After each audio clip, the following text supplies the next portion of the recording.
Commissioner Edward Kieswetter. The panel is a response to the revelations at the Madlanga Commission, which has heard testimony of corruption and criminal infiltration in the higher structures of the SAPS. So I've decided not to wait until August for the final report of the Madlanga Commission, because the areas that require systemic reform, what we're calling the reset, that's already very clear. Nobody here can say clearly procurement in SAPS and in many departments and in many local governments needs a reset. The state has accused the man arrested in connection with the death of a witness who testified at the Madlanga Commission of lying to the court. Prosecutors say Matipandile Soteni is moulding his version of events to fit the state's case as he fights to be released on bail at the Brakpan Regional Court.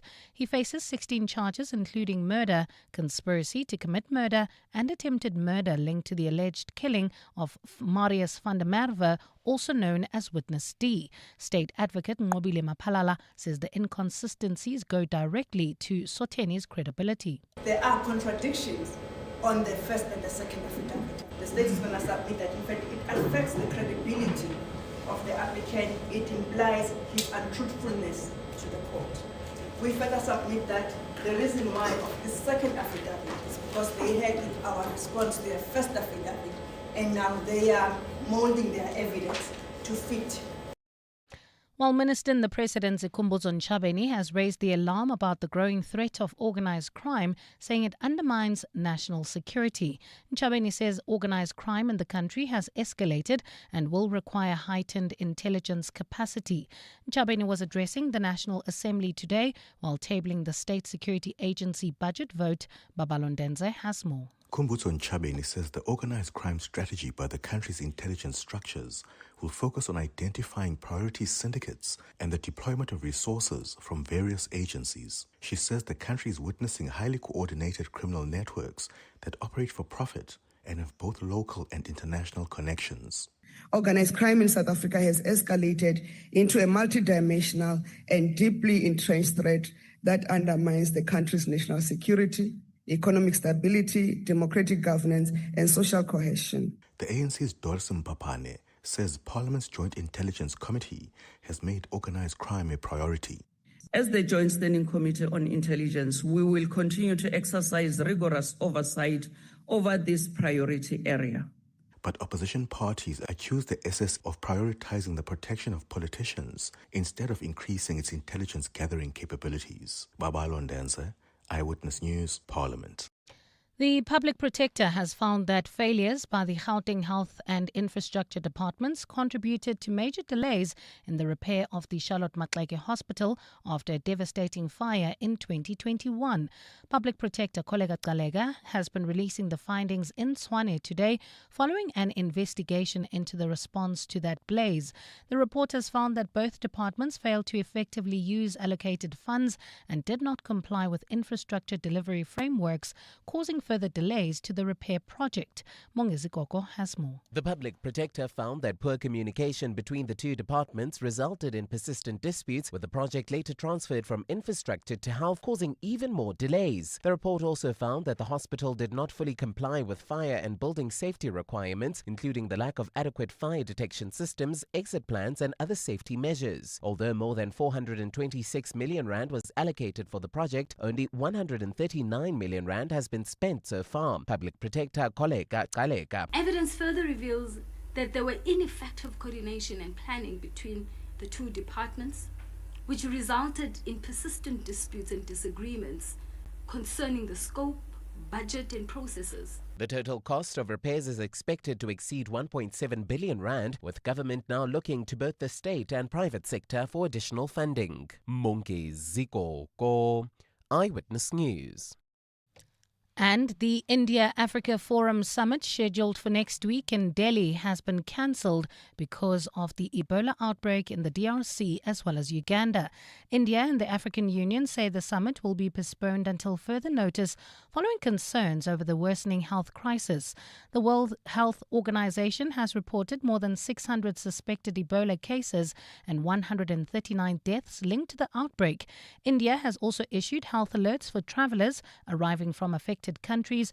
Travellers were advised to immediately report to airport health authorities and seek medical care within 21 days if they show symptoms such as fever, vomiting, diarrhea or bleeding. Gold is trading at $4,526.04 an ounce. The rand is at 16.48 to the dollar, 22.13 to the pound, 19.11 to the euro, and Brent crude oil is at $105.82 a barrel.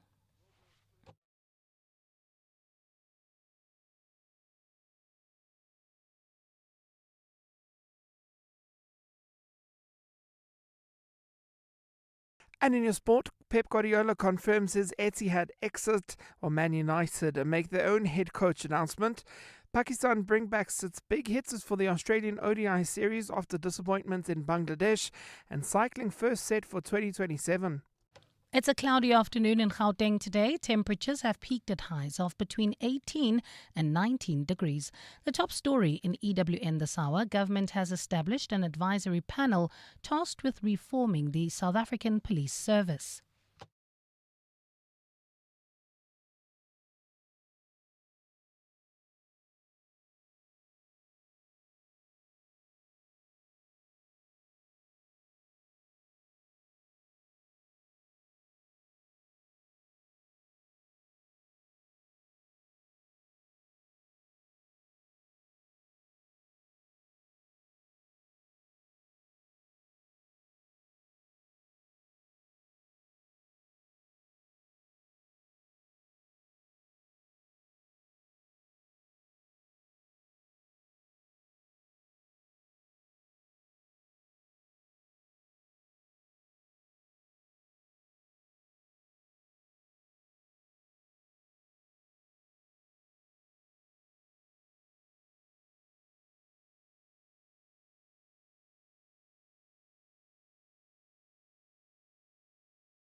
Thanks, John. Good afternoon. An angry community in Ekurhuleni is on the streets this afternoon protesting following the death of a teenager, allegedly at the hands of a group of undocumented migrants.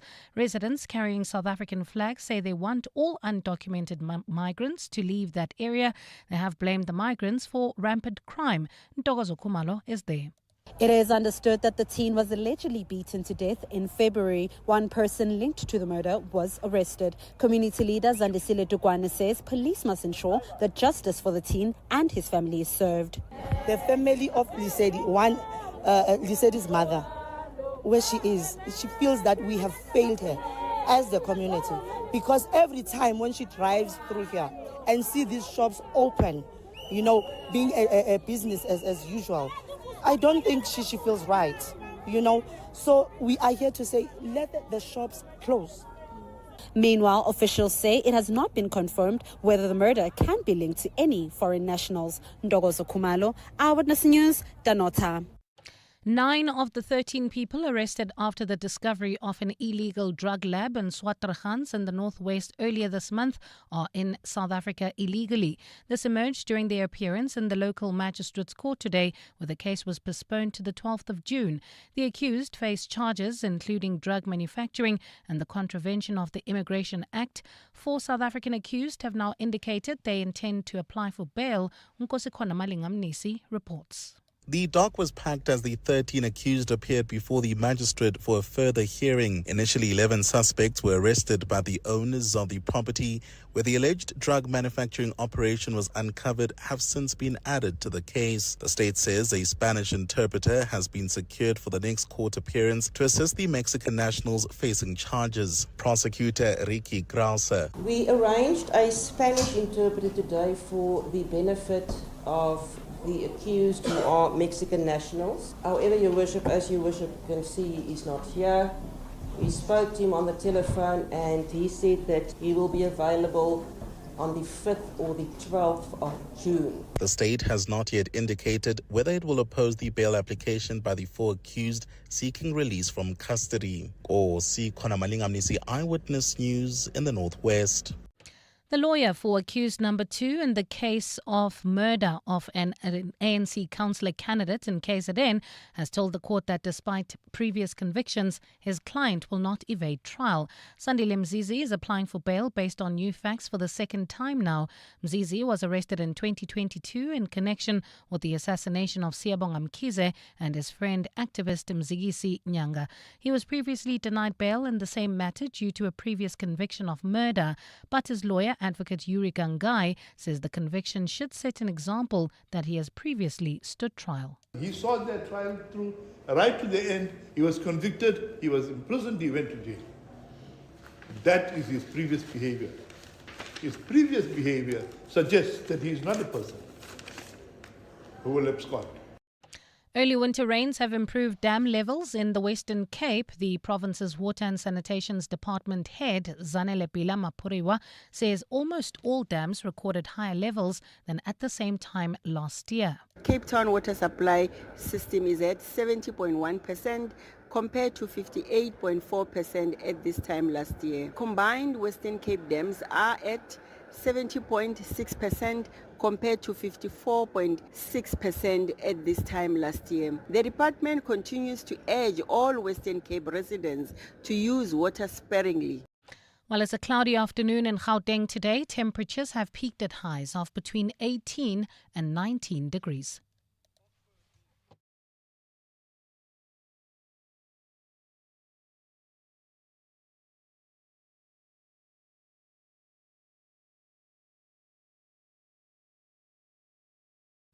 The top story in EWN, an angry community in Ekurhuleni is on the streets protesting following the death of a teenager, allegedly at the hands of a group of undocumented migrants.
Police make arrests in tension hit Ekurhuleni this afternoon, and MPs have until this afternoon to submit impeachment inquiry representatives. Good afternoon, I'm Bali Dlamini. 8 undocumented migrants have been arrested in Donata in Ekurhuleni today. The arrests were made during a community protest calling for all who are in the country illegally to be deported. The protest was prompted by the killing of a teenager, which residents believe was allegedly committed by a group of migrants. Police have not confirmed if indeed the teen's death was as a result of an attack by foreign nationals. Ekurhuleni Metro Police Department spokesperson Kilebogile Tipa has warned against linking today's arrests to the teen's death before the facts have been established. An operation was conducted whereby one of the stores visited. We have seen a discovery of a firearm. It's yet to be verified by the South African Police Services whether the permit is valid and that which would be competency. Government has established an advisory panel tasked with reforming the South African Police Service. The announcement was made in Pretoria today by Acting Police Minister Feroz Kachalia, who was releasing the fourth quarter crime statistics. Kachalia says the advisory panel will be chaired by former SARS Commissioner Edward Kieswetter. The panel is as a response of the revelations at the Madlanga Commission, which has heard testimony of corruption and criminal infiltration in the higher structures of the SAPS. So I've decided not to wait until August for the final report of the Madlanga Commission, because the areas that require systemic reform, what we're calling the reset, that's already very clear. Nobody here can say clearly procurement in SAPS and in many departments and in many local governments needs a reset. The Public Protector has found that more than 342 million rand meant for repairs at the Charlotte Maxeke Hospital went unspent for years after a fire in 2021. Kollega Kalega says the Gauteng Health and Infrastructure Departments failed to effectively spend nearly half of the money set aside for the repair project between 2021 and 2024. The report found that of the more than 666 million rand allocated, only 324 million rand had been spent by the end of March last year. Mongezi Koko reports. The Public Protector says the underspending was most severe during the 2022-23 financial year, when only 45% of the available budget was used. The report links this to poor project management, procurement bottlenecks, administrative delays, and a lack of coordination between the two departments. Koleka Kalega also found that the delays contributed to rising costs, with an estimated 1.7 billion rand still needed to complete fire compliance work at the hospital. The report further found that private donors, including Gift of the Givers and the Solidarity Fund, completed their projects quickly and efficiently, allowing certain units to reopen. And I believe that the Gauteng Department and government have some serious questions to answer about the manner in which the people have been affected by their actions. It impacts on the right to life, which is enshrined in our Constitution. The Public Protector has described the conduct of the Gauteng Health and Infrastructure Departments as maladministration and improper conduct which prejudiced both patients and staff. Mongezi Koko, Eyewitness News. Political parties have until the end of the day to submit names of who will represent them on the impeachment committee to Speaker Thoko Didiza. Except for the ANC and the EFF, most parties have already made their announcements.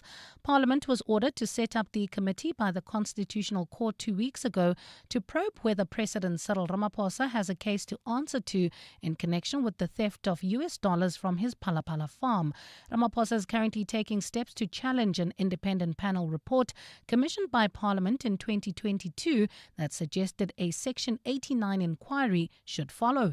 Lindsay Dentlinger reports. DA Parliamentary Leader George Mikalakis last night pressed for clarity about Parliament's behind-the-scenes legal discussions as a rules subcommittee faced the prospect of drafting new rules to give effect to the Constitutional Court ruling and to guide the impeachment inquiry. If the Speaker met with the legal advisor of the President on this matter, can she continue to preside over it without tainting the process and without creating procedural grounds to challenge the outcome?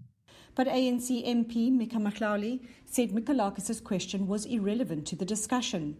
If you want to test or question the impartiality of the Speaker, having met certain people, is disingenuous because that matter is not before Parliament. The subcommittee chairperson, Doris Papane, added that the Speaker was within her right to consult lawyers about rulings that impact Parliament and that she won't play any role in the impeachment committee. Lindsay Dentlinger, Eyewitness News, Parliament. And the India-Africa Forum Summit, scheduled for next week in Delhi, has been cancelled due to the Ebola outbreak in the DRC and Uganda. India and the African Union say the summit will be postponed until further notice following concerns over the worsening health crisis. The World Health Organization has reported more than 600 suspected Ebola cases and 139 deaths linked to the outbreak. India has also issued health alerts for travelers arriving from affected countries. Gold is trading at $4,526.08 an ounce. The rand is at 16.43 to the dollar, 22.12 to the pound, 19.13 to the euro, and Brent crude oil is at $105.81 a barrel.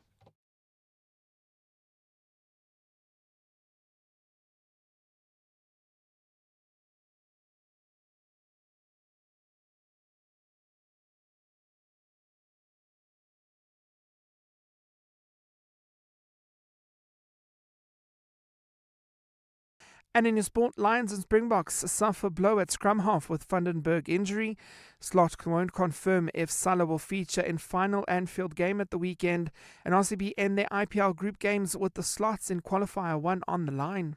A partly cloudy Saturday with isolated showers and rain expected in Gauteng tomorrow. Johannesburg drops to overnight lows of 7 degrees, peaking at 18.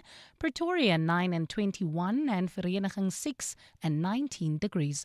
The top story in EWN this hour: 8 undocumented migrants have been arrested in Denota in Ekurhuleni following demonstrations today.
and you look like the type of person who was born with an instrument in his hand.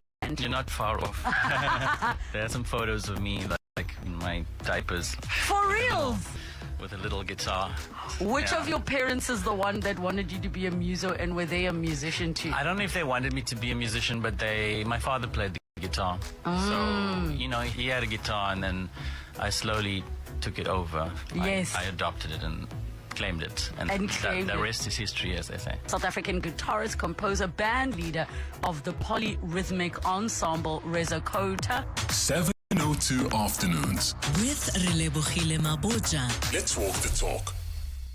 Mzansi, Walala Wasala. Play Powerball and Powerball Plus for the staggering 196 million rand in total estimated jackpots this Friday and step closer to a world of many possibilities. Don't delay. Play Powerball for an estimated 100 million rand and Powerball Plus for an estimated 96 million rand today. Buy your tickets now in store on nationallottery.co.za, the mobile app or cell phone banking. Panda, Pusha, play. Players must be 18 years old or play responsibly. E2 is a proud operator of the National Lottery. Still shopping around for a saving here and a deal there? Choose Checkers, SA's #1 in value supermarket, and save on deals like Sprite, Fanta or Stony soft drink or Schweppes soda water 2 litres, any 2 for 37 Rand. Yum Yum peanut butter 800 grams for 69.99, and Sensodyne repair or sensitive toothpaste 75 mils for 74.99 each. Valid until 7 June, only at Checkers. Being in construction has taught me that buying machinery doesn't come cheap. Loaders, excavators, graders, they're the heartbeat of the job site. Now, thanks to My Way Business Insurance, I save up to 20% on my insurance premiums every month. This saving helps keep my machines working and projects moving. Switch to My Way Business Insurance and save up to 20% on your yellow metal machinery. Real businesses, real savings. Call us on 0860 646464 today for a quote. My Way is a licensed non-life insurer and FSP. Standard rates and T's and C's apply. It's time to get revved up. The Motor Select Rev Up sale is on, and we've got thousands of quality pre-owned vehicles at unbeatable prices. That's everything from city cars to 4x4s. Offer ends 30 June, so get to motorselect.co.za now. Joburg is more than just a city. It's an energy, a pulse, and a feeling connecting everybody. The heart of Mzansi. It's Joburg, you know? In celebration of this, 702 has partnered with Jozi My Jozi, and we're calling on you to walk through the city center with us. Walk the talk. In the 702 Jozi My Jozi Walk the Talk. Babise bonke. On Sunday, 26 July, we're going to the iconic Joburg CBD, the home of dream creators and operators, where we dominate and history make. So join us and be a part of something special. I'm ready to rock this boat. Because when Joburg walks together, extraordinary things happen.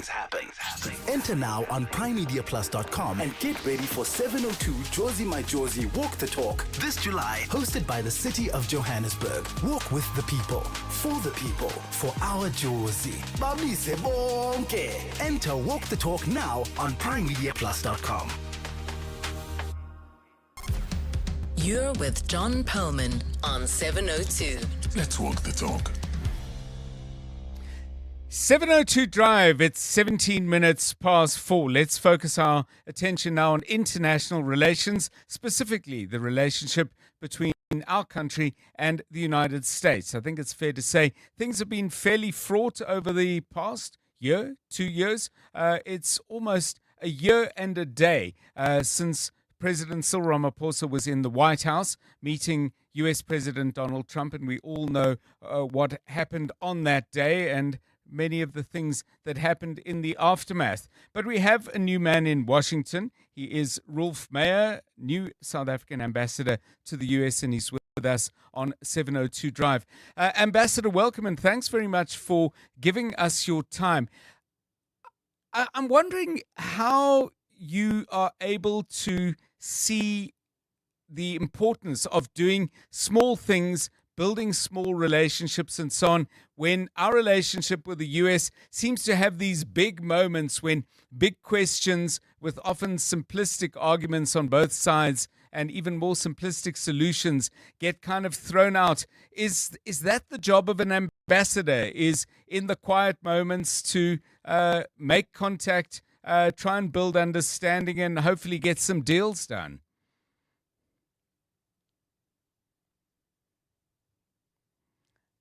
I'm wondering, John, thank you very much for this call, and I appreciate the opportunity. Can I just make sure you hear me clearly? Yes, we can hear you clearly. Did you hear my first question?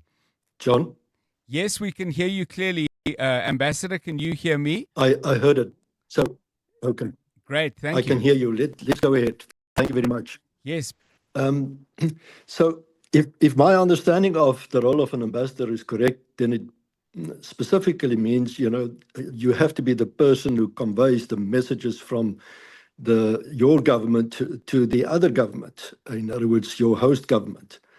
And in that process, communicate or establish a line of communication between the two governments that can hopefully resolve problems, but also further the existing relationships, etc. And I think that's part of the problem that existed now for some time in our relationship between South Africa and the United States. And that is that there was a vacancy, so to speak, for some time on both sides.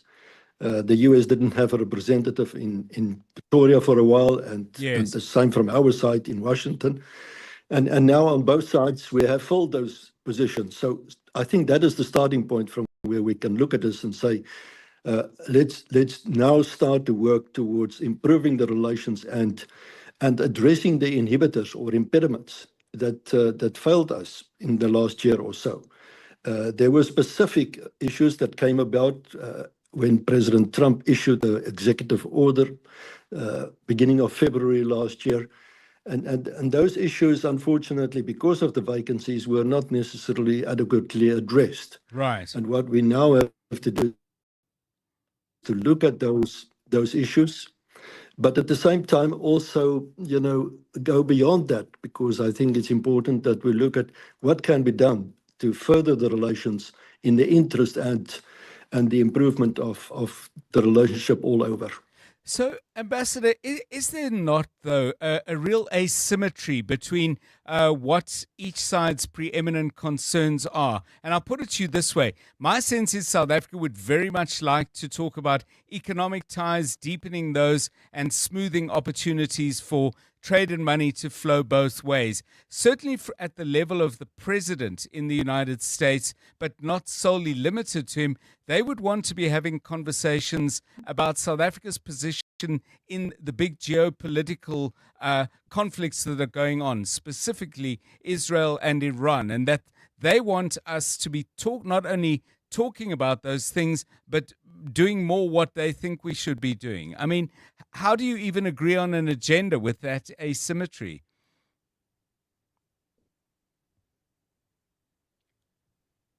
No, that is true. And for that reason, I see the task that lies ahead for the embassy in Washington in particular, to address both the political side as well as the trade and tariff issues that come up. So it's a dual agenda, so to speak, that we have to follow. And if I can just add to what you said, it's not only the geopolitical issues that's being raised from the United States side, it's also some domestic issues in South Africa. Yes. The 5 asks that are commonly spoken about are domestic issues in South Africa. And we have to address that as well, because so far that is time and again being raised as inhibitors that prevent us from having normal relations. And as long as that is the case, then we are not going to have normal relations. So it is important that we address those issues and to reach a point where we can resolve it. If it keeps on preventing us from doing normal business. So it's both domestic political issues, the geopolitical issues, and then of course the tariff issues. Yes. It's a variety of agenda points that we have to address. From my side, I've just been accepted yesterday, yes, handing over the credentials. So it's a new beginning. And I look forward to the team for the team and myself here in Washington to approach this in the most constructive way, so that we can bring results on both sides. I was going. But you're right. It is an agenda that Yes. that differs from the normal diplomatic relations that existed before. How difficult is all of this made by the fact, Ambassador, that perhaps our strongest friends historically, and I'm talking very, very broadly about the Democratic Party, but going beyond that, are in full support of South Africa, but they're not in power?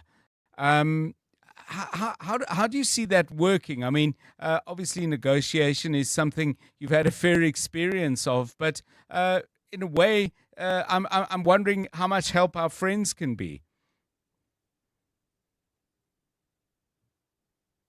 Yeah, that's an interesting question in terms of who are our friends. Yes. John, the point is this: South Africa, unfortunately, neglected our presence here for an extended period of time. It's not only during the last year that it came about. It's also not since President Trump took office. Right. For an extended period, we didn't have adequate connections on Capitol Hill. Mm-hmm. And anybody who understands the politics of the United States, and particularly Washington, D.C., knows that there are certain very important institutions that have to be addressed on an ongoing basis, like Capitol Hill, in other words, Congress. Mm-hmm. There's the White House. And then, of course, there's the State Department and a variety of other institutions. And all of those have to be connected with on an ongoing basis. And Washington, in that way, is even different from other capitals around the world. If you're not here and you're not present and you don't work the corridors of power of those institutions, you're missing out. And quite frankly, I think for a period of 10 years even, we have gradually neglected our presence in these institutions. So we have to rebuild friendships. We can't assume that we have friends on the Democratic Party side any longer, simply because they forgot about us because of our vacant presence here. And those are the things that, when I say I look forward to the task, it means those are the things that we have to approach and rebuild and establish friendships. And, to make it work and to bring results, we have to establish friendships on both sides of the house, on the Democratic as well as the Republican side, because we never know who's going to be in power next. Thank you very much. And one has to say best of luck to our ambassador in Washington. That was Roelf Meyer on the line to us from the U.S. Capitol, right here on 702 Drive, 27 minutes past 4. EWN Business. Stephen Curtis, a very good afternoon to you. Rand doing okay, markets not doing so well, but Pick n Pay, who you've been talking about quite a bit on your show, shooting up. What's happening? Indeed, John, yes, they're up nearly 12.5% now. After trading closed yesterday, they put out an update and said that while the Pick n Pay segment of their business would still make a loss, it would be less than expected, and then Boxer had done better than expected. And what that means is that they got their results out on Monday, by the way, and Sean, would be great to talk to you again. Looking forward to it, but there's obviously a lot coming out of that. And I think the market, the good news took the market by surprise. And particularly bear in mind, because they'd done earlier in the week, they'd done that book build where they'd sold some shares that they held in Boxer. Right. The sort of the sense was that maybe the turnaround was taking longer, maybe it was going to cost more money. They clearly needed the sort of 4.7 billion rand or so they were aiming for to do it. And then he suddenly got out of nowhere really good news. And that's what's done this to the Pick n Pay share price. So up 12.46% on the day, on a day where Brent crude has dropped slightly to under $105 a barrel. That's because of new hopes of negotiations in the Middle East between Iran and Israel. The JSE All share, though, down 0.7%, 113,252 points. Financials down a quarter, industrials down nearly 0.5%, and resources down 1.69% on the day. So Alpha Min, they also had results out yesterday. They're up 4.17. AECI up over 4%. MAS, the property group, they're up 2.37, and Bidvest is up 2.33. Investec giving up some of yesterday's gains. They're up 3.6. They're down 3.67% on the day. In fact, quite a few of the financial shares are down. Old Mutual's down 3.4. Sanlam is down 2.4. Even Sasol's down 2.16 on weaker gold prices, and then the Foschini Group down 2.27% on the day.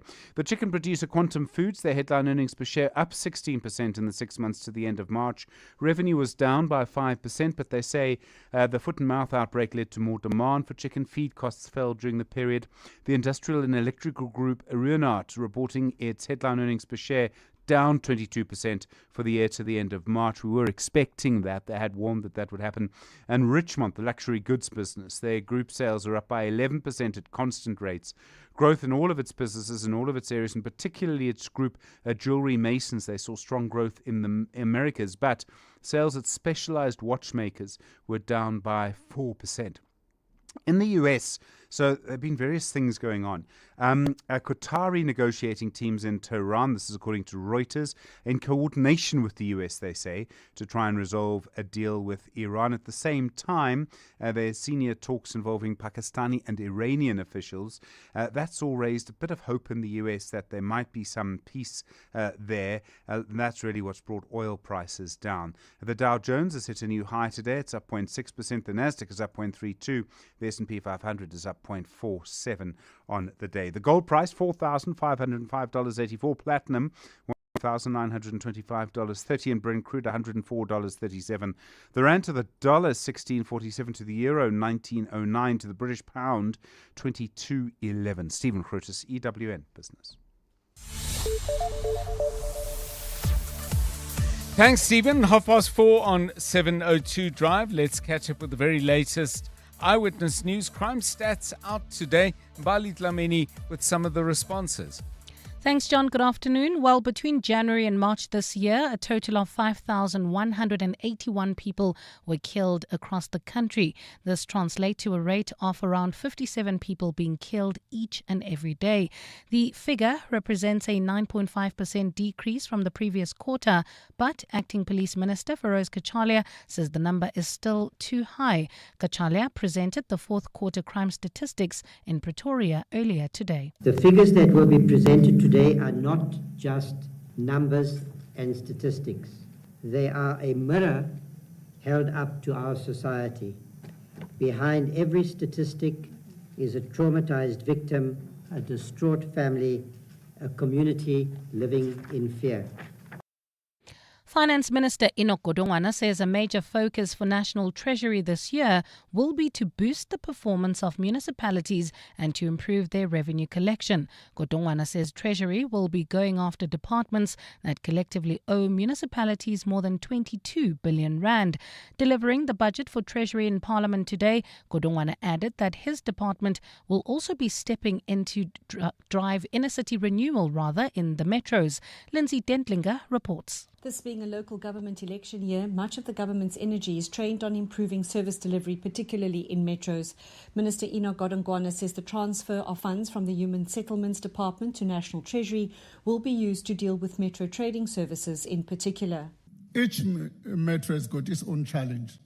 The degree of the challenges differ from municipality, from metro to metro.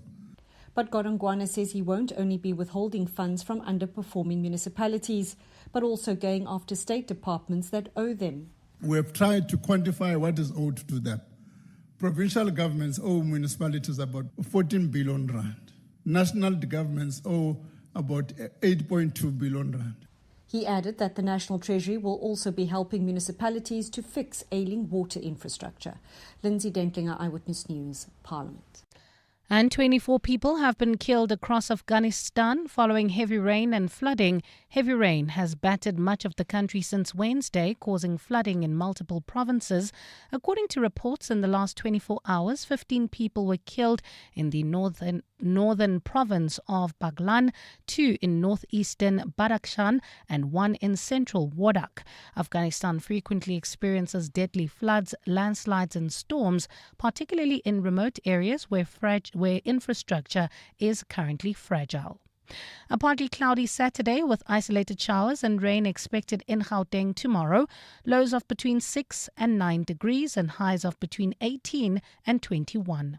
Bumper-to-bumper traffic in Roodepoort. This is on Dekkers approaching CR Swart, while in Sandton, traffic is sluggish on Catherine Street between 5th Street and Grayston Drive. Still in Sandton, heading towards Midrand, expect about a 30-minute delay. M1 North from Corlett Drive all the way to the Patlu interchange. The top story in EWN. Between January and March this year, a total of 5,181 people were killed across the country. Weekend Breakfast with Googs Mshungu. 702 Weekend Breakfast is about switching gears after what's usually a very busy week. We keep you informed, we keep you on trend, what's happening, what's new, what's delicious, what's fascinating, and keep you company as you rest at the end of the week. What I love most about the 702 family and 702 land is we're this interesting motley crew of people, this diverse group of people from all over the country, all over the world, and we all come together. And it makes for this interesting, fascinating family. And I don't think you can find a more diverse, interested, or more engaged listenership than people who are part of the 702 family and 702 land. And so they listen to us to be their guide to the weekend because they trust Weekend Breakfast. 702 Weekend Breakfast with Googs Mshungu from 6 to 10 a.m. Managing your workforce shouldn't be complicated. That's why businesses choose Onacy, a proudly South African cloud-based payroll and HR solution. From payroll and e-recruitment to performance management and self-service tools, we streamline the way businesses handle their people. Scalable, secure, and always online, our system evolves with your needs because your workforce deserves the best. Switch to Onacy and experience payroll and HR done right. Visit onacy.com today. That's Fani before he got naked.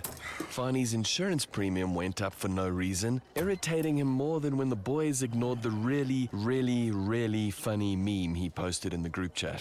What? So Fani got naked. He got comprehensive car insurance and a way lower premium in seconds on the Naked app. Go Fani. Get a car and home insurance quote now at naked.insure and see how much you can save when you get naked. Naked Financial Technology is an authorized FSP. Get naked. This is how it works, team. We turn up, we plug in, we share space, or we close the door. We stay for the month, or we stay forever. It's flexible co-working done properly. Are you in? WeWork.co.za. Made for work, built for business. My name is Richard Sutton, and I'm the host of the podcast Shift Happens. This podcast is about you and the seasons of growth, change, and transformation that shape who you become. My guests are people who have walked long, difficult roads and along the way developed the tools and skills they needed not just to survive, but to thrive and make a real impact in the world. So if you're feeling stuck, uncertain, or searching for what's next, this podcast is for you. Welcome to Shift Happens. Now streaming on primemediaplus.com, the Prime Media Plus app, Spotify, and Apple Podcasts. 702. WhatsApp John on 072 702 1702. Politics aside, I think we have a right man in Washington. I'm confident that look, we will actually get somewhere with Roelf Meyer. So, best of luck to him. Hi, John. John here. I'm really worried about the tone of the ambassador and the side that he seems to be taking. Him emphasizing more on, okay, US raised A, B, C, D, and we need to resolve it. I think he's talking more like a US representative than a South African representative. He should know that his role there is to represent the best interest of South Africa and not for USA. Thank you. Yeah, keen to get more reactions. I have to say that responding to the concerns of the person you're in a conversation with does not then make you their representative. I get the point, perhaps, that you're making in brackets, that he should also be setting the agenda, and perhaps that didn't come out strongly enough, but to then characterize him as speaking on the US's behalf is probably a bit simplistic.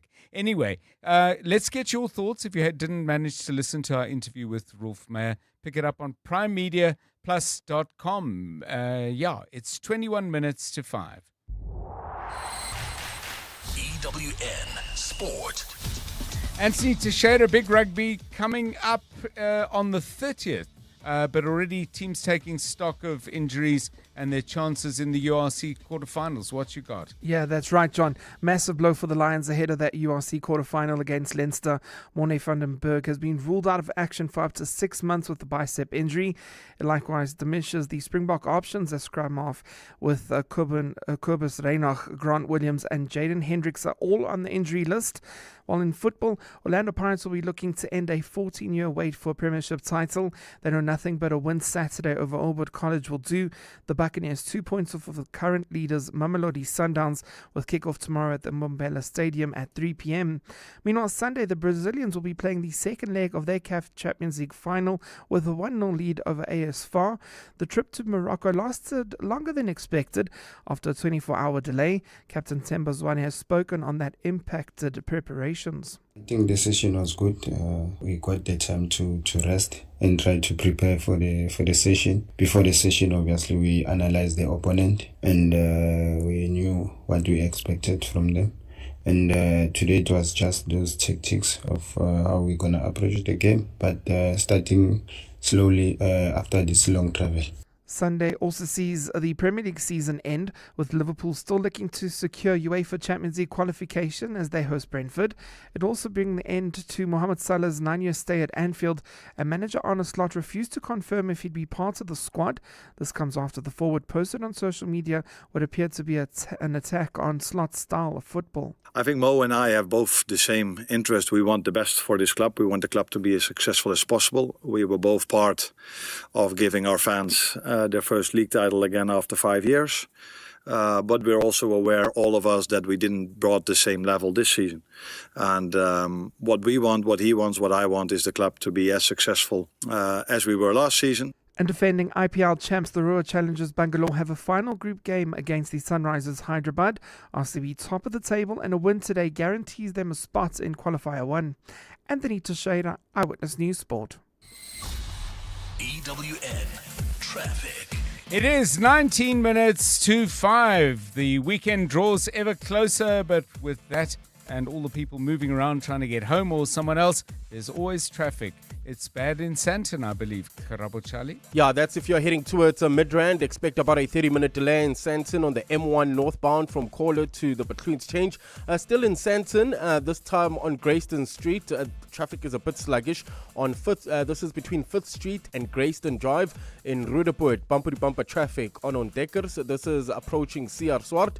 In Basonia, traffic is congested on Klipprivier Drive between the N12 and Belaise due to ongoing roadworks. In Boksburg, also roadworks causing some delays on the N17 eastbound from Rondebolt to Carnival City. Driving through Alexandra heading towards Germiston, expect about a 20-minute delay on the N3 southbound from Marlborough Drive all the way to Van Buren. For the latest traffic update, you can also follow us on X at EWN Traffic. There's more EWN on air, online, and on the EWN app. You're with John Perlman on 702. Let's walk the talk. And in addition to all of that, you can also follow us on YouTube. If you're already watching, you know we short one beanie today, but everybody is here. I don't know what's going on with the headgear here, but that's not my department. Seriously, though, YouTube, follow us there. Just go onto the YouTube platform, type in John Perlman Live 702 Drive, and that'll get you right into our studio with us. And we like being reminded that you are watching because that means we have to just behave and, do things properly. School sport. Many of you this weekend may be going to watch children, family members, maybe going back to your old school to watch sport. I've been aware of the increasing profile of school sport. Obviously, Channel 216 on Supersport. You can watch what are really some excellent games of, in particular, rugby is what catches my eye, but there's netball, there's athletics, and more. But there's a really excellent piece of journalism on the Daily Maverick site written by someone called Takudzwa Pongweni. And she is looking at the issues of commercialization, televising of school sports, the pressure it puts on young athletes, the intense focus on rankings, on competition, and so on. There is so much food for thought there that you really, need to sit down and digest it properly, but it really is very well researched and very thorough, and it raises some interesting questions, which we will be exploring, by the way, at 5:20 with Dr. Ross Tucker, sports scientist, who's got some interesting views on this as well. But in the meanwhile, Anthony, I don't know, do you think school sport, I know that, it may not be necessarily something that you take an active and weekly interest in. Do you get a sense that school sport is perhaps getting a little bit too much live televised games, highly paid coaches coming in and all that kind of thing? Might we be losing something? It's clear what the gains are.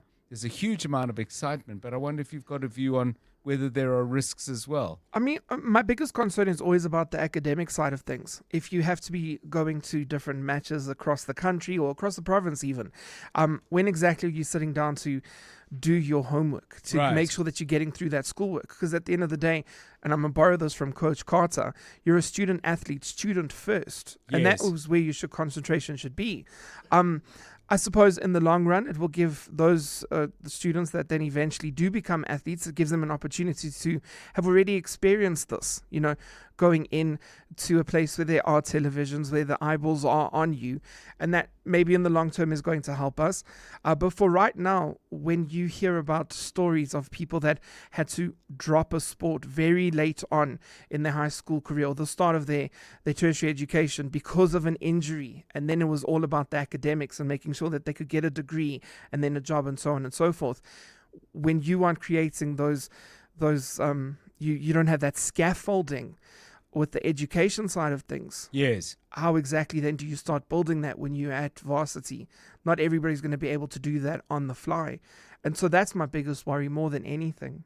Yeah. Let me read this bit from George Harris, who's the headmaster of Hilton. He wrote a note to parents talking about these arenas of sporting excitement that are being built up. And he says, when we allow the aura and the allure of the arena to supersede the real purpose of the activity, we fail our children. Whilst I, along with the thousands of young people in many schools, enjoy the excitement of a derby day, I may not allow myself to be swept into the fickle verdict of a scoreboard. As adults, we must protect the integrity, simplicity, character, and purpose of schoolboy sport. And presumably that would apply to girls as well. And then he goes on to say, this is why I, for one, dislike schoolboy sports rankings alongside the ubiquitous televising of schoolboy sport, now extending to under 11 level.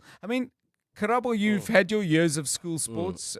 You spoke a little bit earlier about how much you enjoyed the derbies and so on. But is there a risk we take it too far, do you think? I think it's actually quite exciting to have it all commercialized and having to see these kids playing on TV, because for them it's exciting. And again, they get that recognition. Maybe they can get scouted and, then already they know how to deal with that pressure when they become professionals. America has been doing it for years. Yes. They have high school basketball, high school football, and it's great because, at the end of the day, it just brings a bigger crowd and it's just more exciting. I went to an all-boys school and rugby was extremely taken seriously there, and it was a big deal. We had to go to school on Saturdays to go watch the rugby, and now if it's on TV, then it's just even more exciting. I'm actually glad. Yeah, okay, so two different views and a few more besides. So give us your thoughts on that, particularly if you're involved with the school. You might be a teacher listening in, you might be a parent, either whose child is getting caught up in this or who might find themselves excluded because they're not actually part of the team and all the effort is going into the elite levels of the sport. I don't know enough about it. I'm sure you have a contribution to make, please, on 072 702 1702 and 011 883 0702. Dr. Ross Tucker weighs in on the issue with us at 20 past 5. Drive Home with John Perlman on 702. Let's walk the talk.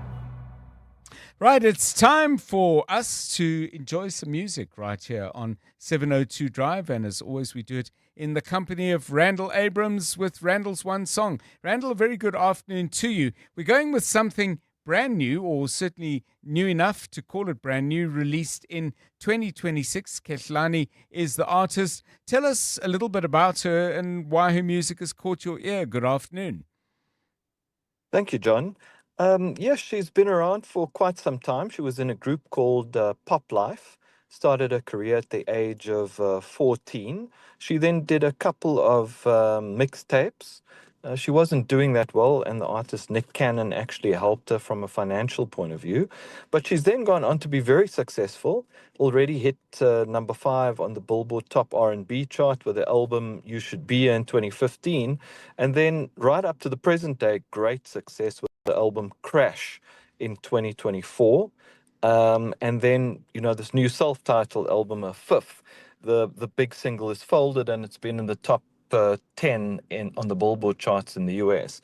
And the reason I chose it is because it's a very modern and, dare I say it, addictive R&B that certainly has got strands of kind of the late 1990s and early 2000s artists like Monica, and I even hear Aaliyah in the music. But it's really, well produced. She's, a great performer. The videos are very, very good.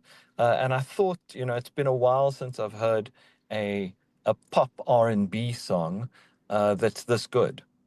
So let me just sort this out quickly, because when I saw the name, I assumed this was South African Kehlani, but actually she's from America, and the pronunciation guidance is Kehlani. So help me. That's the one. Kehlani. Yes. Okay, there we go. That is the one. She's from Oakland, California. Okay. She's 31 years old. And I guess, if you look at the year in which she was born, she's probably a bit too young to have listened to some of the artists that I mentioned, but clearly they were there as she was growing up, right? The adults around her were definitely playing that kind of music.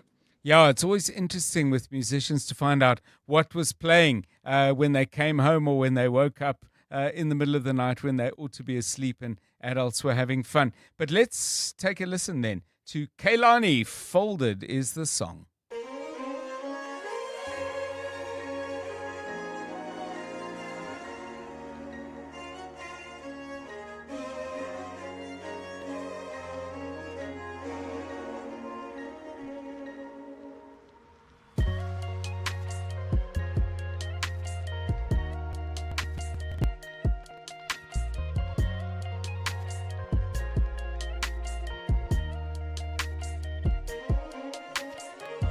It's so silly of me to act like I don't need you back, when all I can think about is that since I seen you last. I know I didn't have to walk away. All I had to do was ask for space. I'm telling you, be on your way when I told you to fall back. So can you come pick up your clothes? I had them folded. Leave me at the door, but it's still open. I know it's getting cold out, but it's not frozen. So come pick up your clothes. I had them folded. I'll let your body decide if this is good enough for you. Already folding it for you, already folding it for you. I'll let your body decide if this is good enough for you. Already folding it for you, already folding it for you. No matter what you do to switch the story up, I know I made my mark. And I was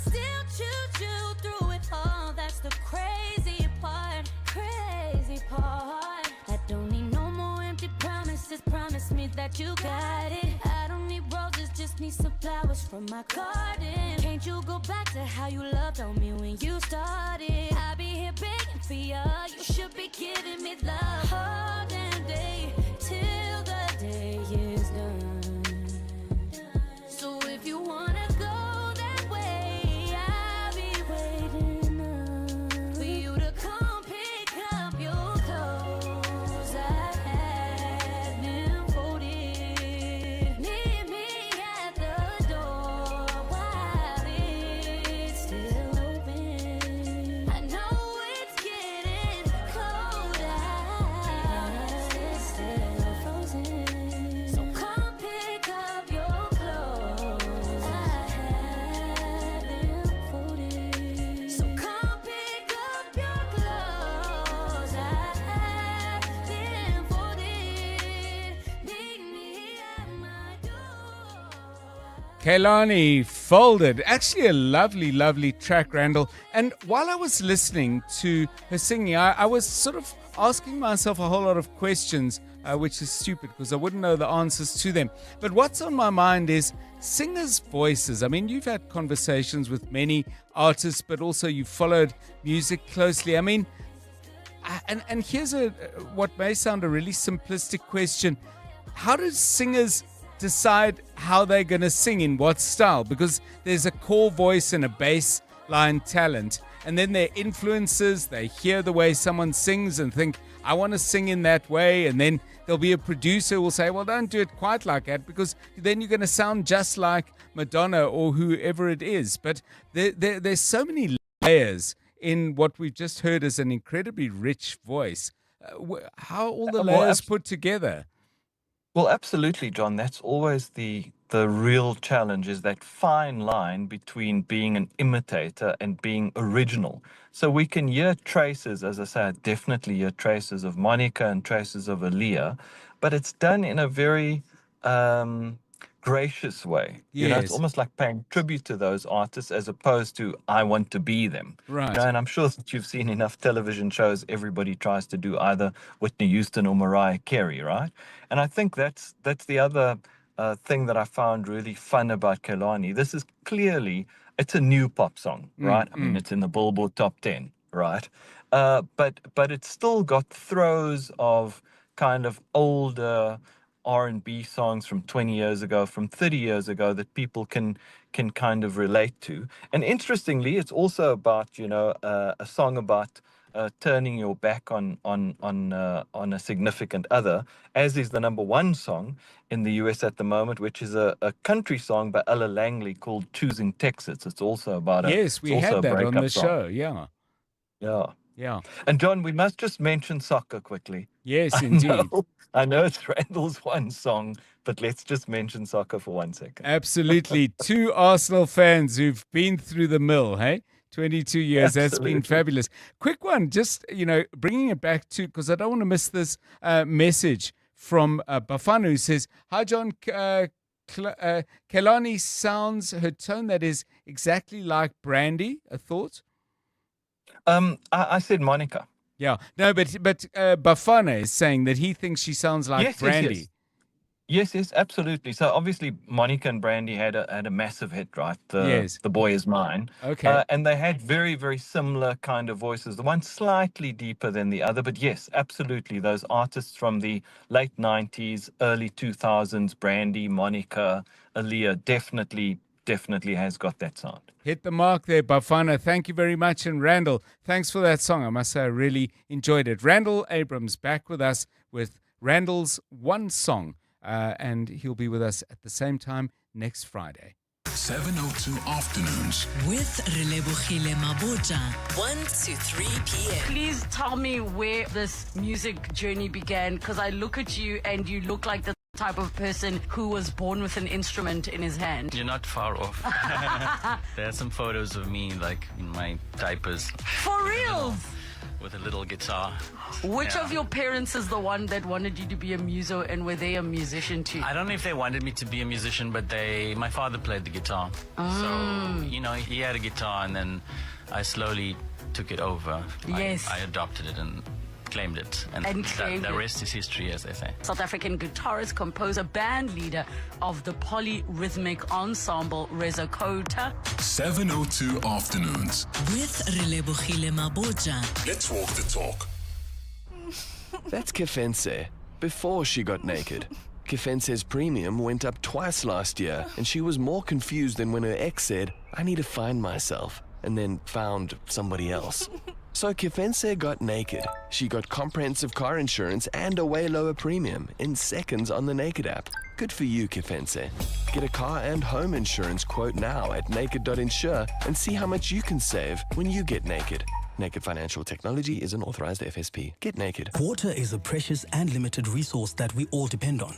Johannesburg Water continues to strengthen the city's water network through improved turnaround times for leak repairs, pressure management, and infrastructure upgrades to improve system reliability. But water conservation is a shared responsibility. Residents can help by fixing household leaks, turning off taps, taking shorter showers, and using water wisely. Every drop saved helps. Brought to you by Johannesburg Water, a water and sanitation utility that cares. Did you know that you are entitled to buy a new, demo, or used car without a service or a maintenance plan? You can also use an independent workshop for all servicing and maintenance needs without your warranty being automatically voided. Independent workshops are entitled to all technical info and parts needed to work on your vehicle, so you can shop around for the best price and service. Right to Repair. It's your choice. Visit righttorepair.org.za. 702 is in conversation with Capitec, discussing how South Africans can protect themselves against financial crime. What scammers understand and what most of us don't fully appreciate is that our brains are wired to make fast decisions when we feel excited or under pressure. So the fear of missing out on a great deal is a powerful emotion, and scammers deliberately engineer that feeling. The ticking clock, the other interested buyer, the seller is about to leave town. So they use attractive prices. That's in itself a tool. It creates excitement and urgency, and it makes people willing to move fast without thinking or asking questions. And the surge in the digital era is also about scale. So a single scammer can run dozens of fake listings. In the physical world, a fraudulent car dealer or landlord has limited reach. Online, the same fraud can be deployed at industrial scale with almost no cost. Slam the scam with Capitec. Capitec is an authorized financial services provider and registered credit provider. This is EWN. Police warn against so-called citizens' arrests, and cabinet concerned about the rise in organized crime. Good afternoon, I'm Bali Dlamini. The police ministry is warning the public against so-called citizens' arrests, saying the practice is illegal in South Africa. This follows a recent wave of protests across the country calling for stricter measures against undocumented migrants. Acting Police Minister Feroz Kachalia addressed the matter today during the release of the crime statistics in Pretoria. Thabiso Koba reports. While the recent anti-illegal immigrant protests have largely been peaceful, there has been isolated incidents of violence and the harassment of foreign nationals. Acting Police Minister Feroz Kachalia says government is aware of the public's discontent in the matter. So it's a complex challenge for the country. The government is clear that undocumented migration is a serious problem, and part of the way we respond to illegal immigration is through law enforcement. The police have a particularly important role. People who are in this country and undocumented are here illegally. However, Kachalia says people cannot take matters into their own hands. That's the responsibility of the police. So there's no such thing as citizen arrest. They cannot respond to lawlessness with lawlessness. Kachalia says he's also taken note of the concerns raised by the SA Human Rights Commission regarding the violent targeting of foreign nationals in the country. Thabiso Koba, Eyewitness News. At the same time, 8 undocumented migrants have been arrested in Danota in Ekurhuleni today. Those arrests were made during a community protest calling for all who are in the country illegally to be deported. The protest was prompted by the killing of a teenager, which residents believe was allegedly done by a group of migrants. Police have not confirmed if indeed the teen's death was as a result of an attack by foreign nationals. Ekurhuleni Metro Police Department spokesperson Kilebogile Tipa has warned against linking today's arrests to the teen's death. An operation was conducted whereby one of the stores visited, we have seen a discovery of a firearm. It's yet to be verified by the South African Police Services whether the permit is valid and that which would be competency. The public protector has found that more than 342 million rand meant for the repairs at the Charlotte Maxeke Hospital went unspent for years after a fire in 2021. Kollega Kalega says the Gauteng Health and Infrastructure Departments failed to effectively spend nearly half of the money set aside for the repair project between 2021 and 2024. The report found that of the more than 666 million rand allocated, only 324 million rand had been spent by the end of March last year.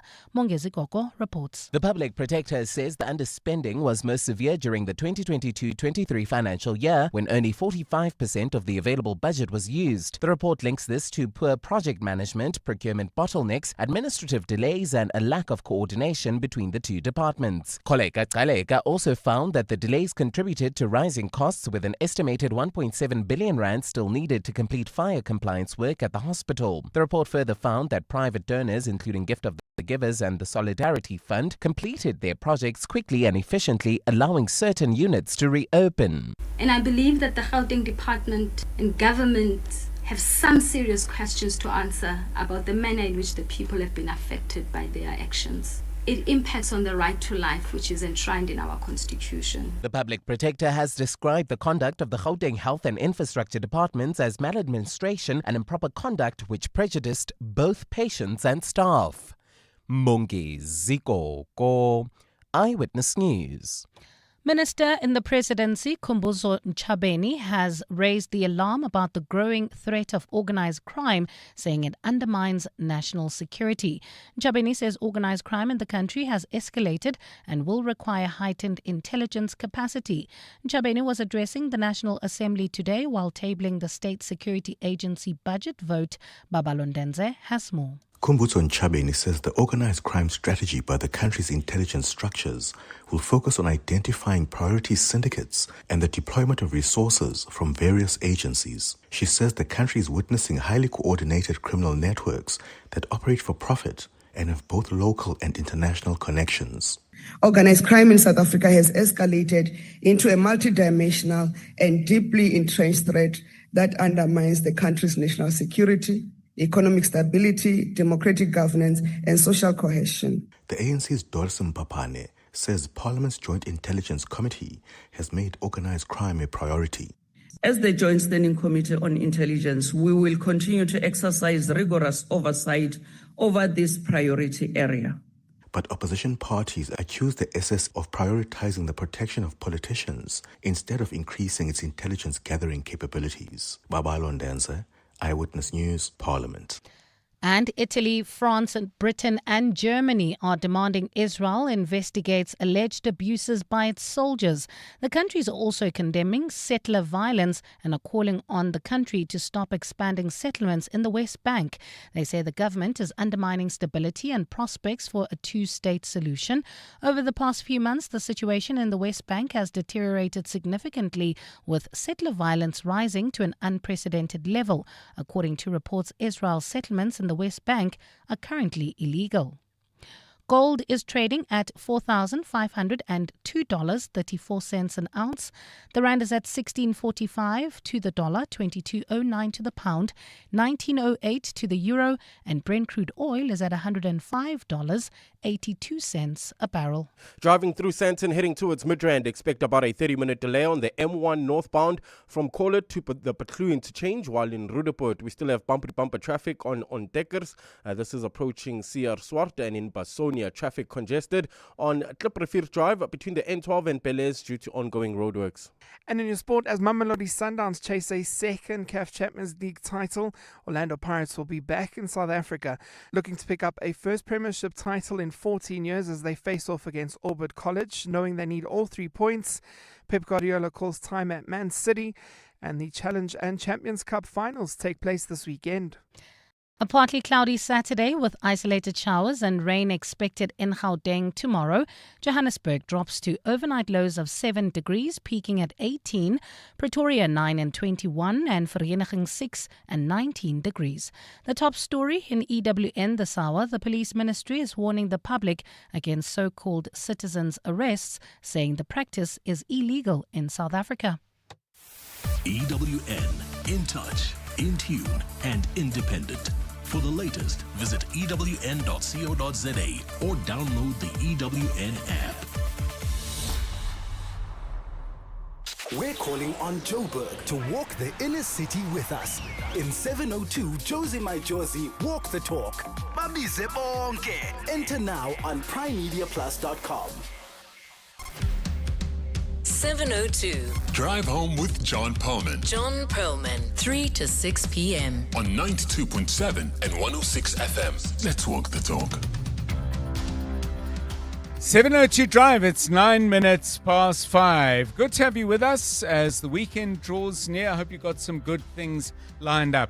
We've got some good things lined up for you on the show. I can confidently say crime stats out today. As interesting as the numbers and possibly more so, some interpretive points made by Acting Police Minister Feroz Kachalia. Also the fact that a police advisory body is being created. Do we need another one? Is there a possibility that this one might make a material difference and point us not just in the general right direction, but come up with real specifics? We'll put those questions and others to our guest, Dr. Chris de Kock, who joins us shortly. Asked the question a little bit earlier, school sport becoming too competitive, too high profile? The televising of games is wonderful and exciting, but is it too much for people? Too much too young for some of the young people for whom school sport is a big part of their lives, but are we making it too prominent? I'm keen to get your views. We'll get the views a little bit later of sports scientist Dr. Ross Tucker, who hosts the Science of Sport podcast. But many of you, I'm sure, either as teachers or parents or siblings or just somebody interested in your old school, you may well have direct experience and have a view. Call us with that on 011 883 0702. And then in the final part of the show, our weekly Friday feature, a song, a book, and a dish, will be in the company of Leila Fourie, who up till recently was the CEO of the Johannesburg Stock Exchange. A stellar career there. We can find out more about who she actually is. As you know, we ask you to pick a song, choose a book, and tell us a little bit about food that she likes, but also meals that she's shared. That's coming up at about 20 minutes to 6. 702. WhatsApp John On 072 702 1702. From Stanton, John, I'm disappointed you did not ask the most important question. The most important question was, for next time, take note. Who are our international friends? That is the crux of the matter. The likes of Iran, Hamas, Hezbollah, Russia. Should I carry on? Those are let me include Cuba in that. So, America's most stern adversaries are our best friends. Why did you not address the elephant in the room, which is exactly that? Thank you, John. Have a good week.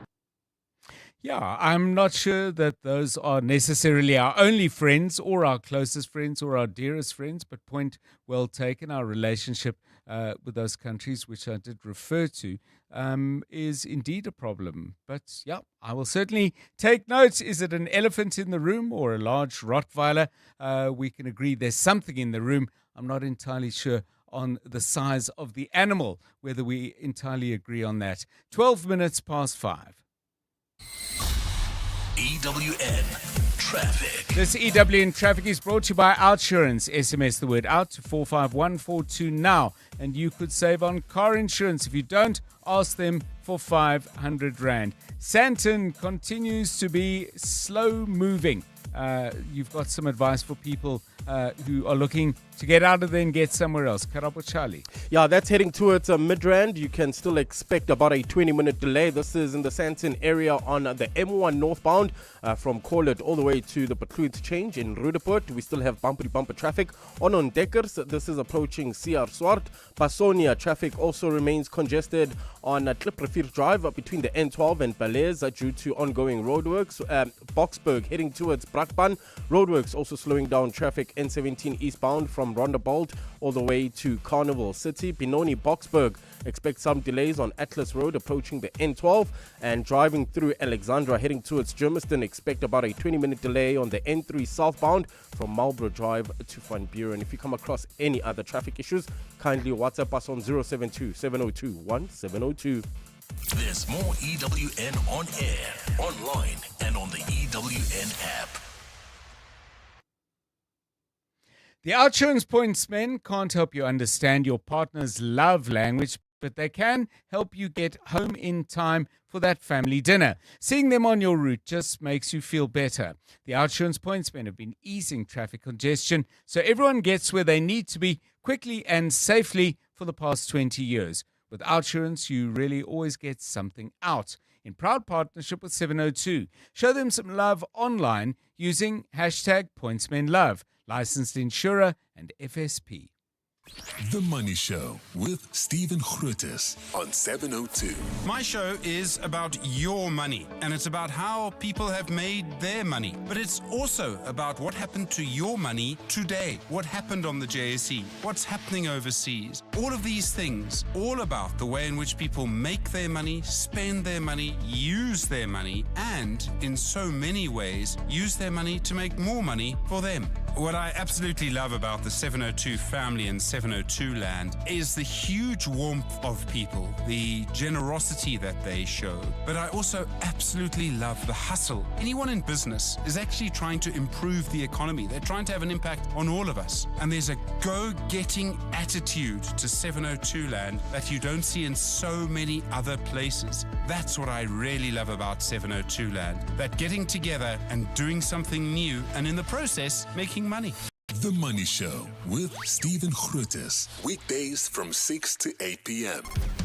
You're with John Perlman on 702. Let's walk the talk. 702 Drive. So quite a lot of information shared today as Acting Police Minister Feroz Kachalia first of all dealt with the crime statistics, offered some insights as he saw them into some of the most worrying of those numbers, and also announced the formation of an advisory body to look at the police service in South Africa. Joining us to look at these issues, independent crime and violence analyst Dr. Chris de Kock. Dr. de Kock, welcome and thanks so much for giving us your time today. One of the points that the minister made, the acting minister made, while talking about the fact that murder numbers were down, nevertheless spoke about how much crime, violent crime, actually takes place within households involving people who know each other. This is an old perennial problem, and I'm wondering if we're any closer to understanding how we can deal with it, because in a sense the police only get involved much later. Good afternoon to you. Yeah, good afternoon to you and the listeners. Look, when I joined, I must say this problem actually, people think that have increased. Yes. You know, the violence within the household, between people knowing each other, friends and family members. But when I joined the police in 1995 to run the Crime Information Analysis Center, we found that up to 80% of all murders and attempted murders and assaults happened within that situation. Right. In the household. And even about 50% of all the rapes in the family circle, in the friend circle. But the fact of the matter is, today, I had a look at the figures that was released today, which is quite detailed figures, and the social side doesn't contribute that figure of 80-85% to our murder figures. Okay. There's other factors. There's the factors of gang warfare. There's the factor of murders during and attempted murders, especially attempted murders during robbery. And then there's vigilantism, which is a reaction on that murders. And then there's other kinds, taxi violence and a whole range of other hitman violence. So today, our social contribution to murder and attempted murder is about 55%. Okay, so less. Yeah, so it's less. So Yeah. I think people's lifestyles slowly change. And you are 100% correct. In those days, we said, what can we do? We can't police within households. I mean, there's no way we can be in a house where these things happen, either the perpetrator's house or the victim's house. But I think what should happen there is the NGOs which work in this field and churches and all of these organizations should do much more to make it possible for victims of that kind of violence, to change their situation. So, Dr. de Kock, let me ask your views then on one of the other things that stood out. We're moving away from the numbers and to the announcement of the establishment of a police advisory panel. Some people may be rolling their eyes and saying yet another advisory structure, not just necessarily for the police, but this is a style of governing that this government does appear to like. Do you have any optimism about it? Edward Kieswetter is a person who's shown he can get things done, certainly did that at SARS. But a panel, do we really need one? And if so, to do what? Well, I think after, the situation that the National Commissioner and many other heads of departments, the Deputy National Commissioners, everybody's about acting at the present moment in the South African Police Service. And I think all over government, in all government departments, the whole issue of procurement have become a problem. And it seems the minister are specifically looking at that. And that is why it seems he already chose the panel. I'm not 100% certain about the facts, but Kieswetter, which I think had much success in SARS. I mean, indeed, he restored SARS to its former glory.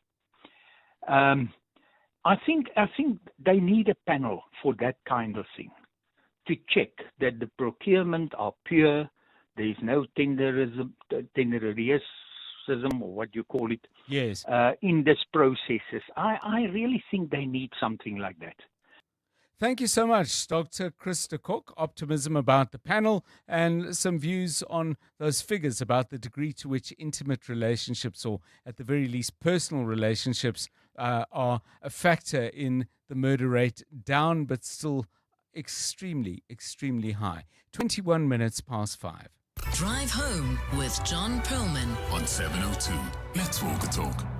Well, if you missed my reference to it, I really urge you, go to the Daily Maverick site, look up a piece by Takudzwa Pongweni looking at issues around commercialization and the increasing profile of school sports. Very much a focus of that is on rugby, but if you go on to channel 216 on SuperSport, and many people do and absolutely love it, there are other sports that are being highlighted as well. But within the article, there are critical views being expressed that this is all too much for young people, and perhaps some of the simplicity and pure enjoyment of school sport might be getting lost as rugby schools, for example, look to see whether they're moving up and down the rankings, what TV games they're on, and so on.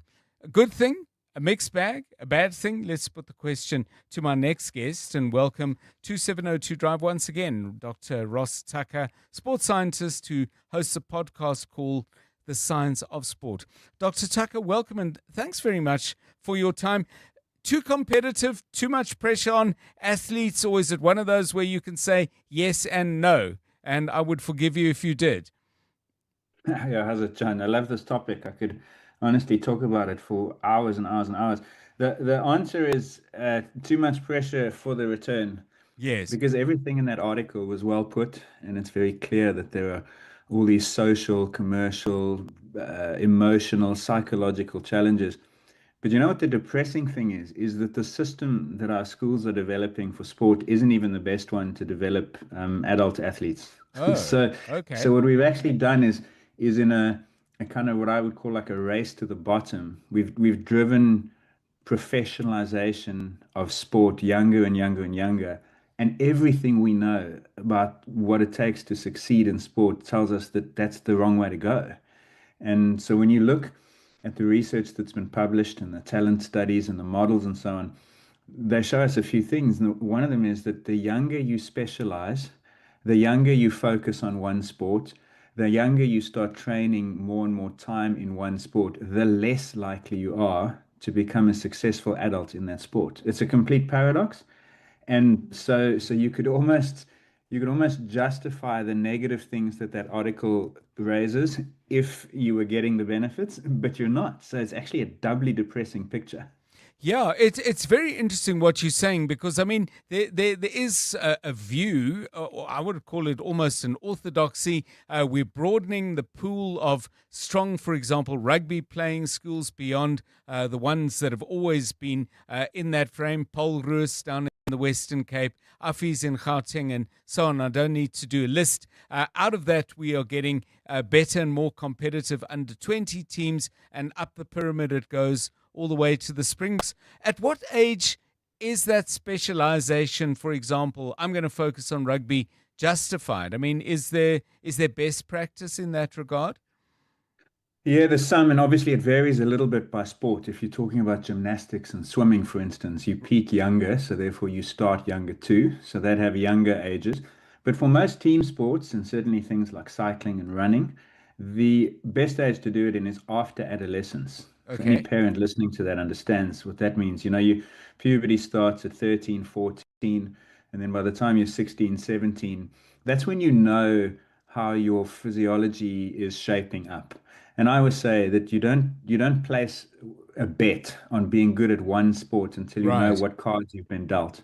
And you only really know what cards you've been dealt after you've achieved full adolescence. And it was how tall you're going to be, how fast, how strong, the sort of physiological things that set the ceiling for sport. Now, some sports you can succeed with a variety of physiologies. But if you, for instance, are an early developing player, rugby player, and you stop growing at 13, that's going to curtail your rugby career. So that's why the system is so inefficient the younger and younger you go.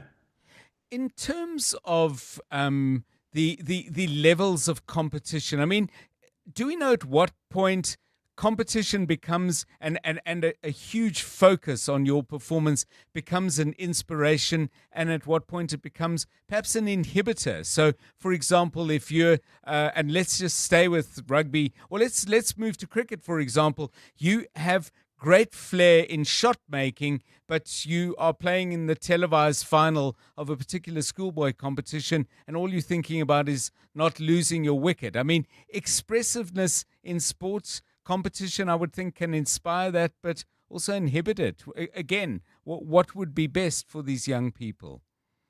I think two things competition does that are damaging. One is when the incentives are immediate. So let's take your example. The coach of that batsman is saying to him or her, let's just rein it in. Let's just be a bit cautious. This is a final. Let's change the way we play. Let's not express ourselves. So now all of a sudden, the coach is responding to the most immediate incentive, the game I'm playing right now. And so then the young athlete, or the young player in this case, is being guided in a way that's actually inhibiting learning and expression. They're not going to go out there willing to fail because the consequences of failure are negative for them, for the team, and the coach has made it quite clear for everyone else also. So that's a bad situation. And the other place that competition really hurts is when it creates a one-way street. So Yes. what I mean by that is the moment you have selection into a team, that's great. You know, everyone can aspire to make the under 16A or the first side. But when that selection closes the door behind you, you've got a major problem. Because now those, let's call it 18 players who make the first side, or the 23 in a rugby squad, they're in the system, they get all the good coaching, all the good competition. But anyone who didn't make it is locked out. So competition that creates locked doors fails. And what sports needs to aspire to is instead have a revolving door. You constantly have to be able to move into the first team and therefore out of it. And the sport fails when it locks the door, because then it means that your early selection is so crucial. You can't afford a mistake, basically. Yeah, and that's pressure again. As you said at the start, Dr. Ross Tucker, we could talk about this for hours. It'll have to do for now, but it's a topic I really want to come back to. Follow Ross Tucker on his podcast. It's called The Science of Sport. And as I said, take a look at that article on the Daily Maverick site, which I thought really did an excellent job of just summing up all of these issues around school sport, growing pressures, growing amounts of money at that school level. Takudzwa Pongweni is the author. Well worth the read. EWN Business. Stephen Curtis, good afternoon to you. Good afternoon, John. Well, interesting day, really. So oil prices slightly lower, sort of lots of noise about negotiations, but I don't know about the substance in the Middle East. At the same time, the story of the day, really, Pick and Pay, extraordinary what we saw today. They're up 12.23% on the day after their update yesterday, in which they said the loss for this Pick and Pay segment would be less than expected, and Boxer had done better than expected, and that followed what had been bad news, essentially, was read by the market as bad news, that Pick and Pay was selling some of its shares in Boxer to fund its turnaround. The JSE down 0.73% on the day, 113,216 points. Financials down a quarter, industrials down half, resources down 1 3/4%. Alpha Min up 4.17% on the day. They had an update yesterday. AECI up 3.83%, and Bidvest up by over 2%. Some of the financial shares down a bit. Old Mutual's down 3.6%. Investec were up yesterday. They're down 3.34% today. Sanlam down 3% as well. And then Prosus is down 2.5%. Naspers down just 2%. The Foschini Group down 2.77% on the day. Bit of corporate news out of Richmond. Their sales up 11% at constant rates. Growth in all of its businesses and areas. Their jewelry business doing well. Specialized watchmakers down 4% though. Renault saying that their headline earnings per share are down 22% for the year to the end of March. And Quantum Foods, they're in chicken. Headline earnings per share up by 16% in the 6 months to the end of March. Good trading conditions for them, more demand for chicken because of beef prices being so high. Feed costs fell during the period as well.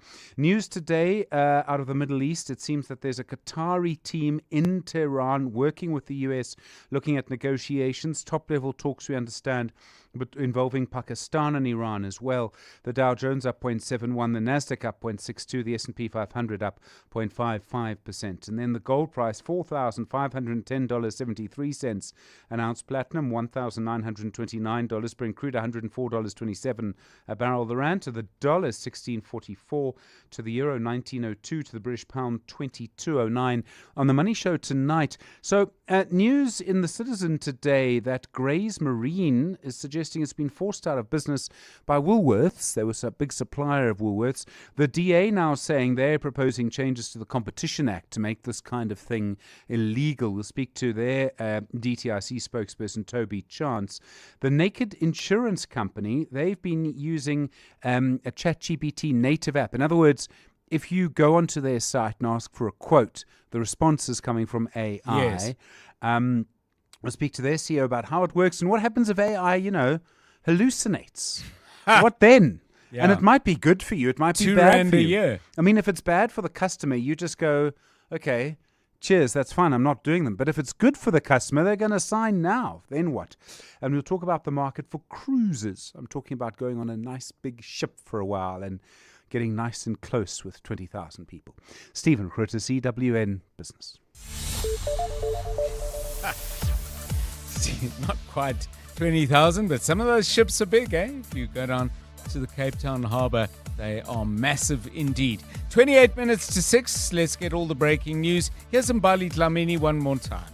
Thanks, John. Good afternoon. The police ministry has lamented social factors behind the country's high rape statistics, with the majority of them taking place at the victim's home. Between the 1st of January and the 31st of March this year, 9,782 rape cases were reported to police. About 47% of these incidents took place at the victim's place of residence.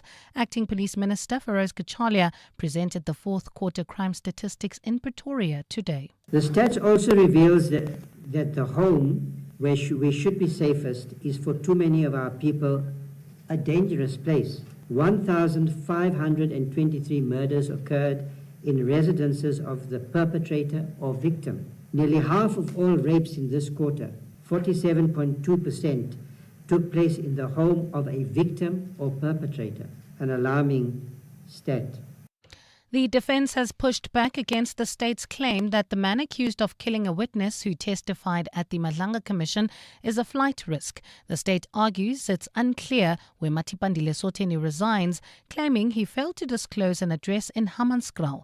Soteni is facing charges including murder and conspiracy to commit murder. Prosecutors told the Brakpan Regional Court today that Soteni's current rental arrangement with his girlfriend in Basonia means he does not have a fixed or permanent address. State advocate Ngobile Mapalala also argued that Soteni could flee because he faces a lengthy prison sentence if convicted. If he's convicted, which we believe that he is going to be convicted because we've got a very strong case against him, and this is a Schedule 6 offence, and we say that it was premeditated, it was planned, it was in furtherance of a common purpose, he is going to get the life imprisonment. But Soteni's lawyer advocate Ntabiseng Mohomane says renting a property cannot be used as a basis to deny someone bail. Now, there is no law in the country that says that if you are renting a property, you cannot be admitted on bail. This is not sufficient reason to detain him continuously. The matter has been postponed to the 1st of June for judgment. While in India, the Electricity Ministry has urged citizens to use electricity sparingly as the nation battles with the current heat wave. Yesterday, the country broke records for power generation with temperatures hitting 47 degrees Celsius. The surge in power demand appears to be linked to the greater usage of cooling appliances. The South Asian country of 1.4 billion people is no stranger to sizzling summers with routine heat waves between April and June. Researchers found that climate change is causing heat waves to become longer, more frequent and more intense, while the country's highest officially recorded temperature was 51 degrees Celsius, measured in Palodi in Rajasthan in 2016. A partly cloudy Saturday in store for Gauteng tomorrow, with isolated showers and rain also expected. Lows of between 6 and 9 degrees and highs of between 18 and 21. Hermanstad, Pretoria, leaving the CBD, expect some delays on Eskiam Pahlele between Vomhagen and the R80. Sandton expect about a 30-minute delay heading towards Midrand. That's the M1 northbound between Corlett and the Patlu interchange, and in Roodepoort, traffic remains sluggish on Deckers approaching CR Swart. The top story in EWN. The police ministry has lamented social factors behind the country's high rape statistics, with the majority of the rapes taking place at the victim's home.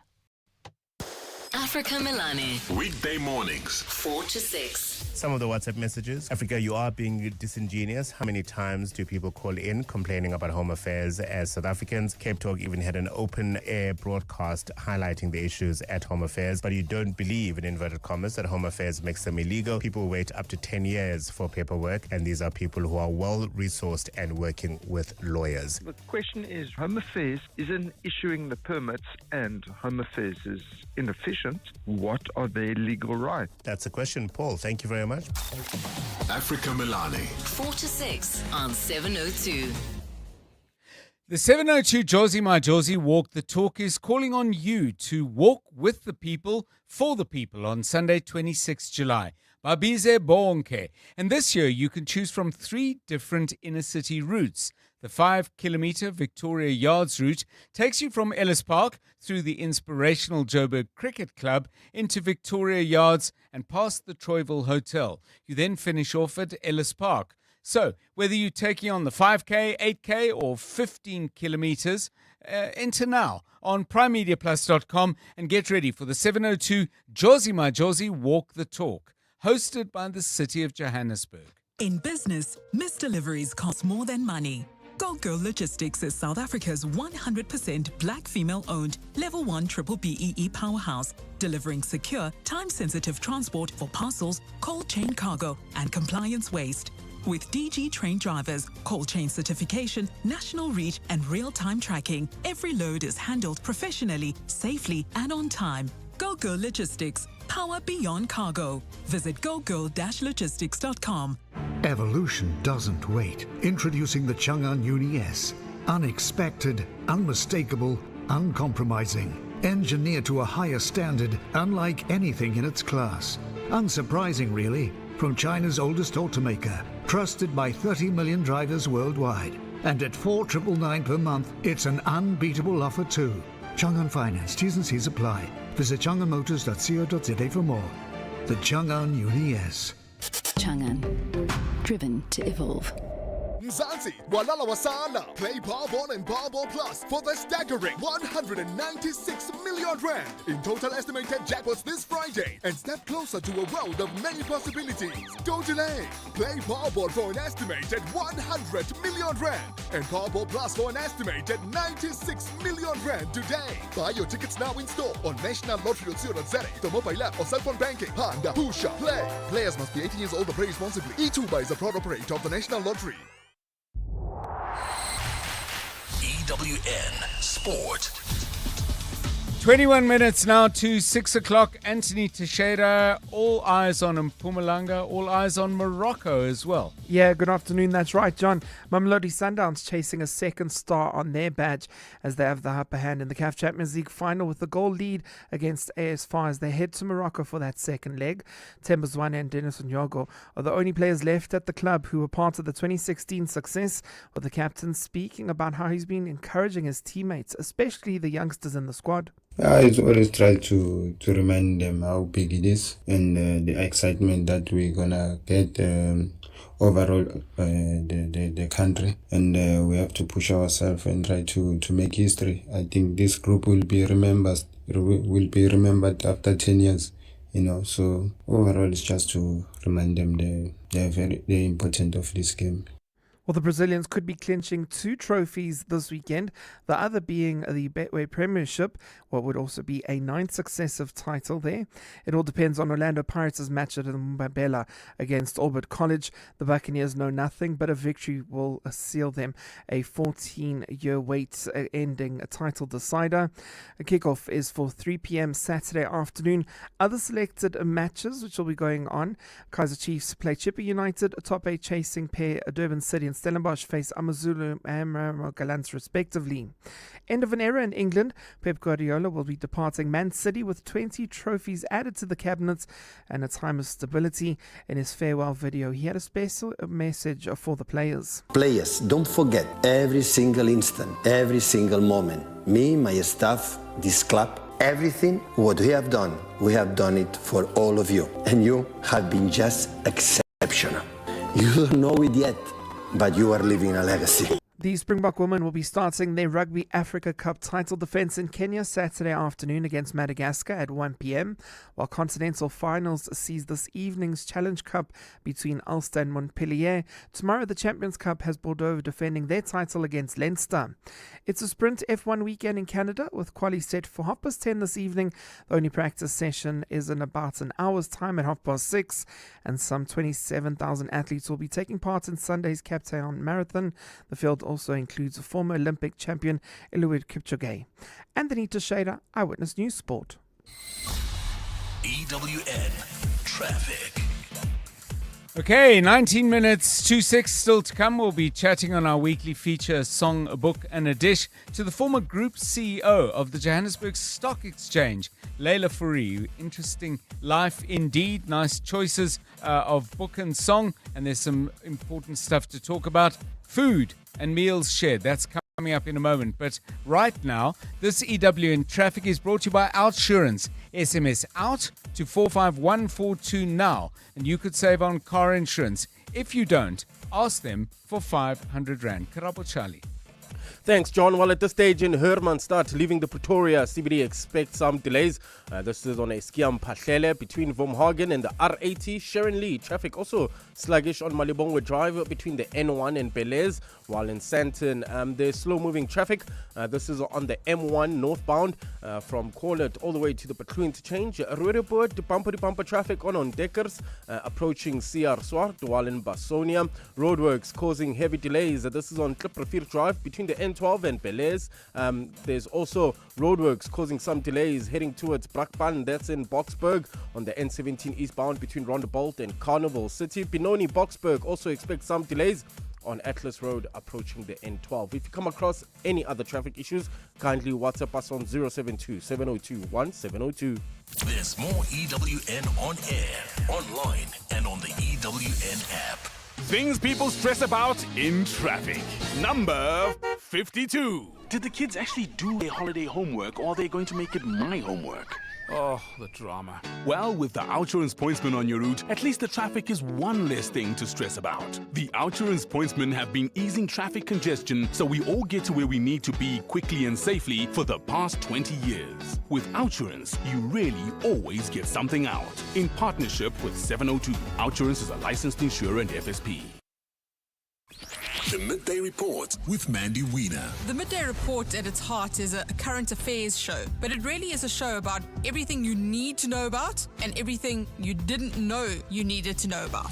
Our listener is sharp, plugged in, curious, has developed opinions, but is still open to learning new things. My favorite part is how witty, sharp, and funny our listener is. What we cover every day is breaking news, current affairs, politics, the courts, global developments, science, education, popular culture, sports, books, and of course, good things too. I like to think of it as a lunchbox with a little bit of everything. What I love about 702 Land is that it is full of energy. There's always something happening, a developing story to follow. But it's not parochial. The 702 family cares about what is happening in the world around them and how we plug into that. The Midday Report with Mandy Wiener. Weekdays from 12 to 1 p.m. It's that time of the year. Sore throats, congestion, wet and dry coughs, pain and fever. For trusted relief for you and your family, ask your pharmacist to recommend a winter survival pack from the Adcock Ingram OTC range. With products like Medikil A, Expigen, Corenza Parac, Adconapamol, Dilinct Junior and more, we have you covered this winter. Remember, Adcock Ingram OTC, sponsors of Brave. Mzansi, the excitement is building. The 130th running of the Hollywood Bets Durban July takes place on Saturday, 4 July. This year's theme, Country Allure, draws from the richness of our land. A celebration of heritage, freedom and style, inspired by our beautiful countryside. It's more than a race. It's where champions are made, stories are written, and greatness is unleashed. World-class horse racing, bold fashion, music, culture, and a day of endless excitement at Hollywood Bets Greyville Racecourse. Get your tickets now at Ticket Pro and release your glamour at the Hollywood Bets Durban July, Africa's greatest horse racing and social event. We asked rugby legend Francois Steyn what he thinks of the all-new Toyota BZ4X. France, would you say the BZ4X is a rugged all-wheel drive SUV? Yeah. Cool. Was the acceleration and handling good? Yeah. All right. So you think the BZ4X can handle South Africa? Wat dink jy? Well, there you have it. The all-new Toyota BZ4X, an all-wheel drive battery electric SUV made to handle South Africa. The BZ4X. It just got real. A song, a book, and a dish. On 702. 702 Drive, it's 14 minutes to 6. It's that time of the week where we spend time with somebody who you know from listening to the radio, from reading newspapers, the things you know about them, but there's always extra stuff you learn when they pick a favorite book or choose a song that has special meaning, and there's always something in the choice of food. Partly it's the dish, but also it's the stories that sometimes unlocks about meal times and conversations around the table while the food is being served. My guest today has served with distinction for many years as the Group CEO of the Johannesburg Stock Exchange. That was preceded by a long career of working in many financial services institutions, and right now she's busy sailing on a yacht in the south of France. Leila Fourie, welcome. Thanks for taking time off yachting and joining us. Hi, John. Thank you. It's wonderful to be on the show and to chat to you and the listeners. I want to ask you, that moment you woke up and said, okay, I've been doing this, it's been tough, challenging, exhilarating, everything that a high-powered job brings, but today I'm not doing this anymore. Do you recall that feeling? It might not have been when you woke up. It might have been somewhere in the middle of the day when you realized this was not going to be a day like so many others. Indeed, John. I actually thought I'd have mental health problems when I finished up. But remarkably, I've kind of thrown myself into sailing. I have this pursuit to sail around the world. And so I'm actually on a sailing academy now in the south of France, in La Grande Motte, near Montpellier. Okay. And it's been an amazing experience. And I was reflecting actually on today. I've spent 7 days in heavy weather sailing. We had very bad weather, 49 knots of wind. Which is gale force winds. And then this week, today, for example, I learned how to service an outboard motor. And I reflected on my job as a CEO. And when I was at the JSE, I think one of my biggest leadership strengths was finding the best and most competent people. And I was surrounded myself with very clever, very competent people, and they all did the things. And so if the systems went down, you didn't want me in the engine room. The specialists did that. Whereas when you're on your own crossing the Atlantic, you have to do everything yourself. And so it's quite a different lifestyle. I can imagine. When you don't have an army of very competent people around you to do everything, and it's up to you and your partner to fix things and resolve problems. So it's a really wonderful challenge, and it's a great learning opportunity, and I'm thoroughly enjoying it. And I would recommend it to anybody who's thinking sailing might be the right thing for them. Let's go way back. Parkview Junior School. What kind of little girl were you? Well, I was that little girl that always rocked up at school with black and blue legs because I'd been climbing in trees and doing a lot of boy things. So I was very sporty and very involved and very engaged. But I wasn't your regular school child. Yeah. And what were the things that you most looked forward to in a school day, if anything? I enjoyed a number of subjects. I enjoyed biology and I enjoyed English, and I loved spending time on the sports field. Yeah. Okay. Well, I mean, those are interesting things. If I got your school report from grade 7, I don't know if you were still in the Standard 5 era. Yes, I was, sadly. What would your school report have said? In fact, I got a prize when I was in Standard 5 for diligence. Mm-hmm. And I wasn't sure whether that meant I tried hard but didn't do very well, or whether I really was diligent. But it would probably say, in fact, I do remember it said Leila talks a lot. Yes. And she's intelligent, but basically I think that. I hope we're not losing you there, Leila. We lost the last part of that sentence. You still with us?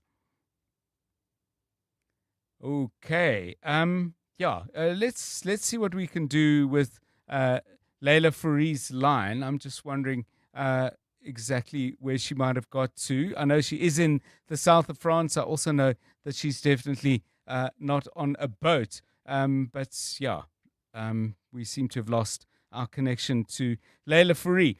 Just to give you some background, though, on some of the things that we were going to talk about, she's picked a very interesting book, actually. Have we got her back? Leila, hi.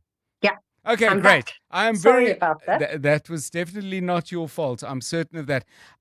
You sent us some notes. We always ask some questions, and you talk about how you were adopted by your dad, Alan, an electrician. You mentioned your mom was an office manager, and speak about humble beginnings in your life. And I'm fascinated to know, given that your work took you into institutions that dealt with huge amounts of money. Is there any connection between the career choices you made and the kind of guidance, advice you were getting from your parents? I think that the guidance and advice that I got from my parents and my grandmother was really about applying yourself and being wholly committed and being principled and always trying harder. And I think those principles are relevant in any sector and in any industry. If you want to get ahead, just be resilient. And we had a very large family. I'm one of 10, and Right. that teaches one compromise. It teaches one that there's not always enough to go around, and one needs to work as a unit. And sometimes sacrifice is required. And I think those principles are really what I carried through into my life as an adult and into the business environment, sort of repackaged knowledge, so to speak. So you round the table, and it's got to be a big table, unless you all, took your food and sat with the food on your lap. But I don't get a sense of that at all. No. You picked as your favorite dish something called kusa, if I've said that correctly, Lebanese food, stuffed baby marrow with mince and rice. I'm getting hungry thinking about it. But round the table, I mean, did somebody kind of chair dinner to make sure every kid got a chance to say something, or was it a happy babble?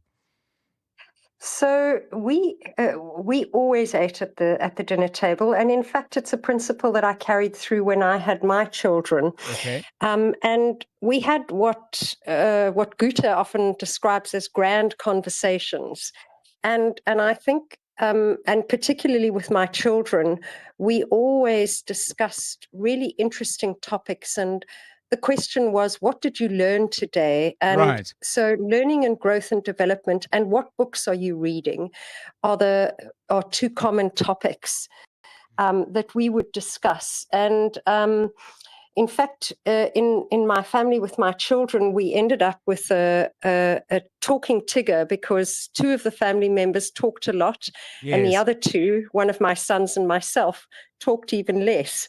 And so we tried to make sure that everybody had an opportunity Yes. to contribute. And I think I probably learned that from my upbringing with these very many children around the table. Food is a very culturally important thing in my family and my Yes. upbringing, and we show love through food. If someone's ill, you cook for them. If they're well and you want to celebrate, you cook for them. If they're just coming over, you cook for them. Whether they're hungry or not, they'll be eating. Okay. And so it's a social connection, and the discussion that we have around the dining room table is really all centered around food and around engaging in grand, big, exciting ideas and what if and imagination Right. and new thoughts that maybe we hadn't thought about before we came together. So you spoke of books as a subject of conversation. Your book that you've picked for our conversation is a biography of Marie Curie. Now, I've found a couple. One of them was by, I think, her sister, Eve Curie, Yes. a legendary scientist, Nobel Prize winner, inventor, using radioactivity and radiography to make the many medical advances. You say you read it repeatedly. Tell us why the book grabbed you as closely and passionately as it did. It's interesting. It's a yellow-bound book that I still have, in fact, above my bed on a shelf, which was my mom's. And I read it repeatedly because it resonated with me so deeply. Marie Curie was the first woman to win a Nobel Prize and the first person to win a second Nobel Prize. Mhm. And it was her who discovered radium. Yes. And for me, what was so important what I learned so much from her about was her curiosity, her determination, and her humility. So she gave away every cent she had. She didn't patent her discoveries. She drove around in a car with X-ray machines during World War I. And what was most important is she sacrificed. She and her sister had a pact after she left school. She agreed she would work as a governess. And you Yes. can imagine somebody who won 2 Nobel Prizes working as governess, how frustrating that must have been for her that she wasn't able to follow her dream to study. And she worked for 4 years to pay for her sister's studies before it was her turn to go and study. And I thought that was a really powerful lesson that really stayed with me. And I remember a description of her when her children were born, having to go into the lab. And Yes. one of the reasons she discovered radium is because it's luminescent at night. And because she went into the lab, because she had young children, she had to look after them during the day and work at night. And if she didn't do that, she probably might not have discovered such an important element that has saved so many lives. So yeah. really, I just found her very inspiring. And so I kept going back to this book. And I actually read it a couple of years ago because I hadn't read it for many years. And it ignited in me the value system that I aspired to kind of reflect in my everyday life. Well, I think a lot of people are going to look for at least one of the biographies of Marie Curie. Yeah. But thank you so much, Dr. Leila Fourie, learning to sail around the world, having been for many years Group CEO of JSE. We're going to play out with a song you've chosen. People will enjoy this. It's by the Australian artist Xavier Rudd. This one is called Follow the Sun, which seems to be what you're doing, the sun and the wind as well. Thank you for your time Thank on you, John. 702 Drive. Thank you so much.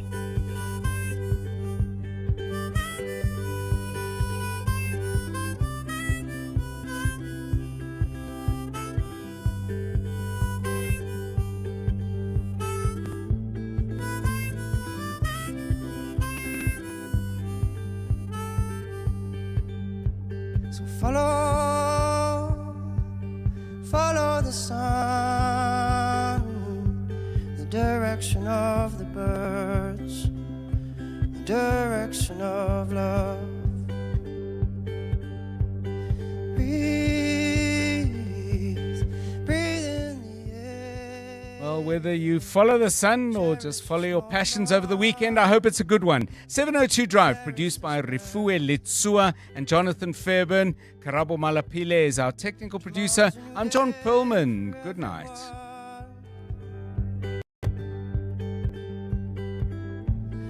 Brand new moon, brand new sun. And now, The Money Show. With Stephen Grootes, live on 92.7 and 106 FM. Streaming on the Prime Media Plus app. And DSTV channel 856.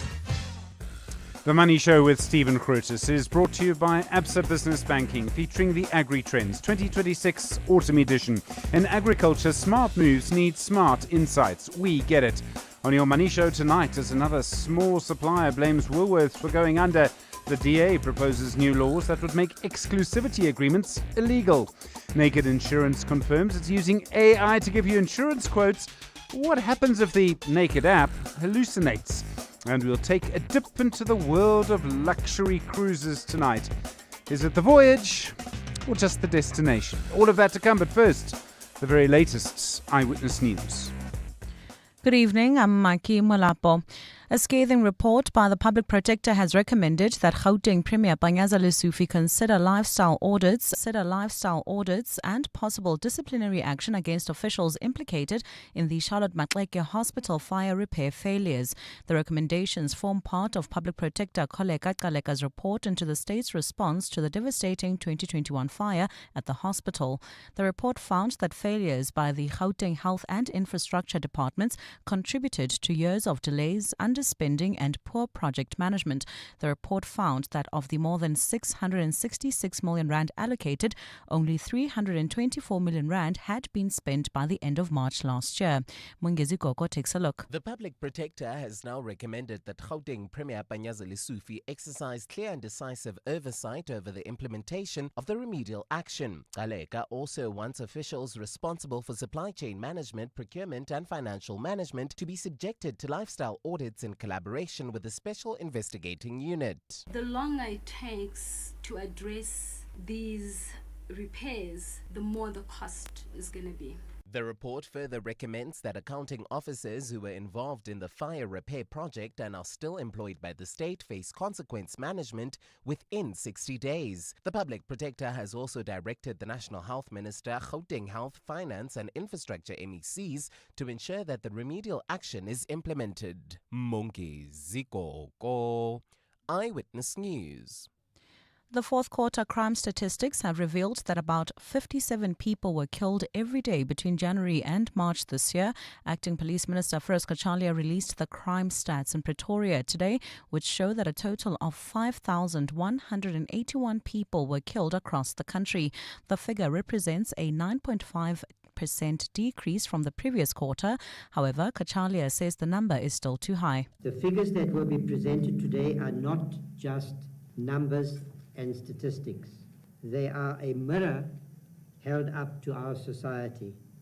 Behind every statistic is a traumatized victim, a distraught family, a community living in fear. In the courts, the man arrested in connection to the death of a witness who testified at the Madlanga Commission of Inquiry has denied that the state has a strong case against him.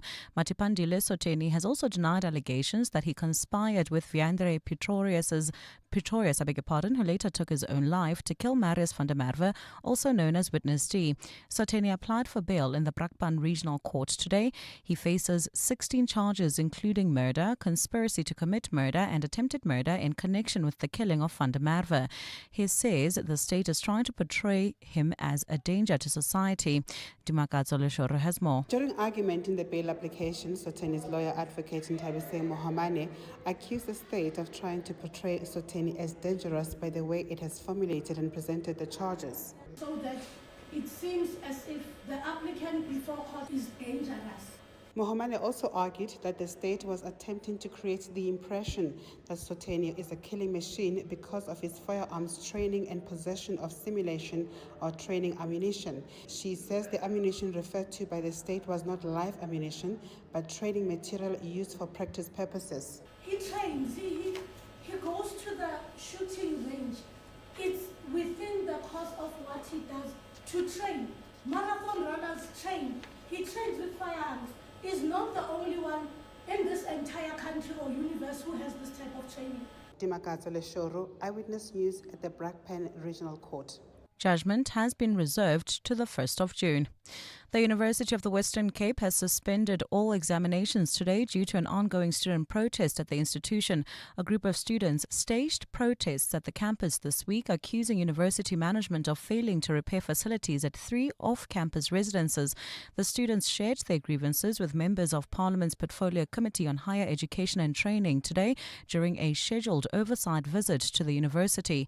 UWC spokesperson Kasant Abida says maintenance issues at the residences are urgently being addressed while contingency plans are in place for exams to go ahead. It is important for the university, for all students to have an opportunity, especially those who might have been prejudiced by the conditions caused by the maintenance issues, to be able to write their exams without being affected. And new South African ambassador to the United States, Roelf Meyer, believes the country neglected its diplomatic mission in America for too long, and this has contributed to fraught relations. Meyer was officially accredited at the White House yesterday after a year-long vacancy owing to Ibrahim Rasool's expulsion. Speaking to 702's John Perlman today, Meyer says he views the tenure as a new beginning for South Africa-US relations. Lindsay Dentlinger has more. Newly accredited South African Ambassador Roelf Meyer sees his job as threefold: dealing with geopolitical tensions, trade relations, and addressing the so-called 5 asks related to domestic policy that the US views as non-negotiables for a mutually beneficial relationship. It is important that we address those issues and to reach a point where we can resolve it. If it keeps on preventing us from doing normal business. Meyer believes South Africa's problems with the US did not start with President Donald Trump's second presidency, and says South Africa has failed to nurture its relationships on Capitol Hill for at least a decade. He says the country can't assume it still has strong ties with the US Democratic Party. To make it work and to bring results, we have to establish friendships on both sides of the House, on the Democratic as well as the Republican side, because we never know who's going to be in power next. He met with the US's new ambassador to South Africa, Brent Bozell, before his departure. Lindsay Dentlinger, Eyewitness News. Gold's trading at $4,502.34 an ounce. The rand's at 16.45 to the dollar, at 22.10 to the pound, at 19.08 to the euro. Brent crude oil is at $103.66 a barrel. And in your sport, a Betway Premiership title up for grabs as Orlando Pirates need a victory over Orbit College to end the run of Mamelodi Sundowns' title hold, while the Brazilians will be in continental football as they play the second leg of their CAF Champions League with the goal lead over AS FAR. The Premier League season will conclude Sunday, while Formula One is out in Canada with the sprint weekend. A look at your weather. A partly cloudy Saturday with isolated showers and rain in store for Gauteng. Tomorrow, Joburg will drop to overnight lows of 7 degrees and peak at highs of 18. Pretoria is at 9 and 21. Vereeniging is at 6 and 19 degrees. Partly cloudy skies in Cape Town with a light breeze at a low of 13 and a high of 22 degrees. The top story in Eyewitness News this hour.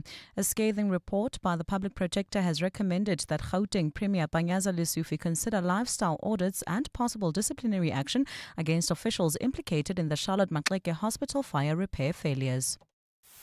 EWN, in touch, in tune, and independent. For the latest, visit ewn.co.za or download the EWN app. EWN Traffic. Well, at this stage in Boksburg, heading towards Brakpan, slow-moving traffic on the N17 eastbound between Rondebolt and Carnival City due to ongoing roadworks. Still in Ekurhuleni, Benoni, Boksburg. Also expect some delays on Atlas Road. That's approaching the N12. Traveling towards Soweto, Protea Glen, slow-moving traffic on the N12 westbound between the R554 Abu Bakr Drive and the R558. Roodepoort, traffic remains a bit sluggish. This is on Deckers, approaching CR Swart. Sharon Lee, also slow-moving traffic on Malibongwe Drive between the N1 and Belez. And in the mother city, there's slow-moving traffic heading into the Cape Town CBD, and that's on Helen Suzman Boulevard. If you come across any other traffic issues, kindly WhatsApp us on 072-702-1702. There's more EWN on air, online, and on the EWN app. And now, The Money Show with Stephen Grootes on 702. Let's walk the talk. The Money Show with Stephen Grootes is brought to you by Absa Business Banking, featuring the Agri Trends 2026 Autumn Edition. In agriculture, smart moves need smart insights. We get it. Good evening. Welcome to the program. 9 minutes after 6. I'm Stephen Grootes. I didn't expect us to start the program this evening with another story about Woolworths and a small supplier, but news in the Citizen today about Grays Marine, a fishing supplier. They've been in business for a long time. I'd heard whispers, rumors, murmurings. Unfortunately, was unable to get any kind of confirmation of anything, but the Citizen was, and they, it seems, went out of business this week. We'll get a deeper understanding of what happened in a few moments. The DA talking about this. They're making legislative proposals. You remember, of course, hearing from Keir Speyers and from Woolworths. You heard from their CEO, Roy Bagatini, on this issue. Strong denials from Woolworths at any kind of unfair conduct. But we'll talk to Toby Chance from the DA in a moment.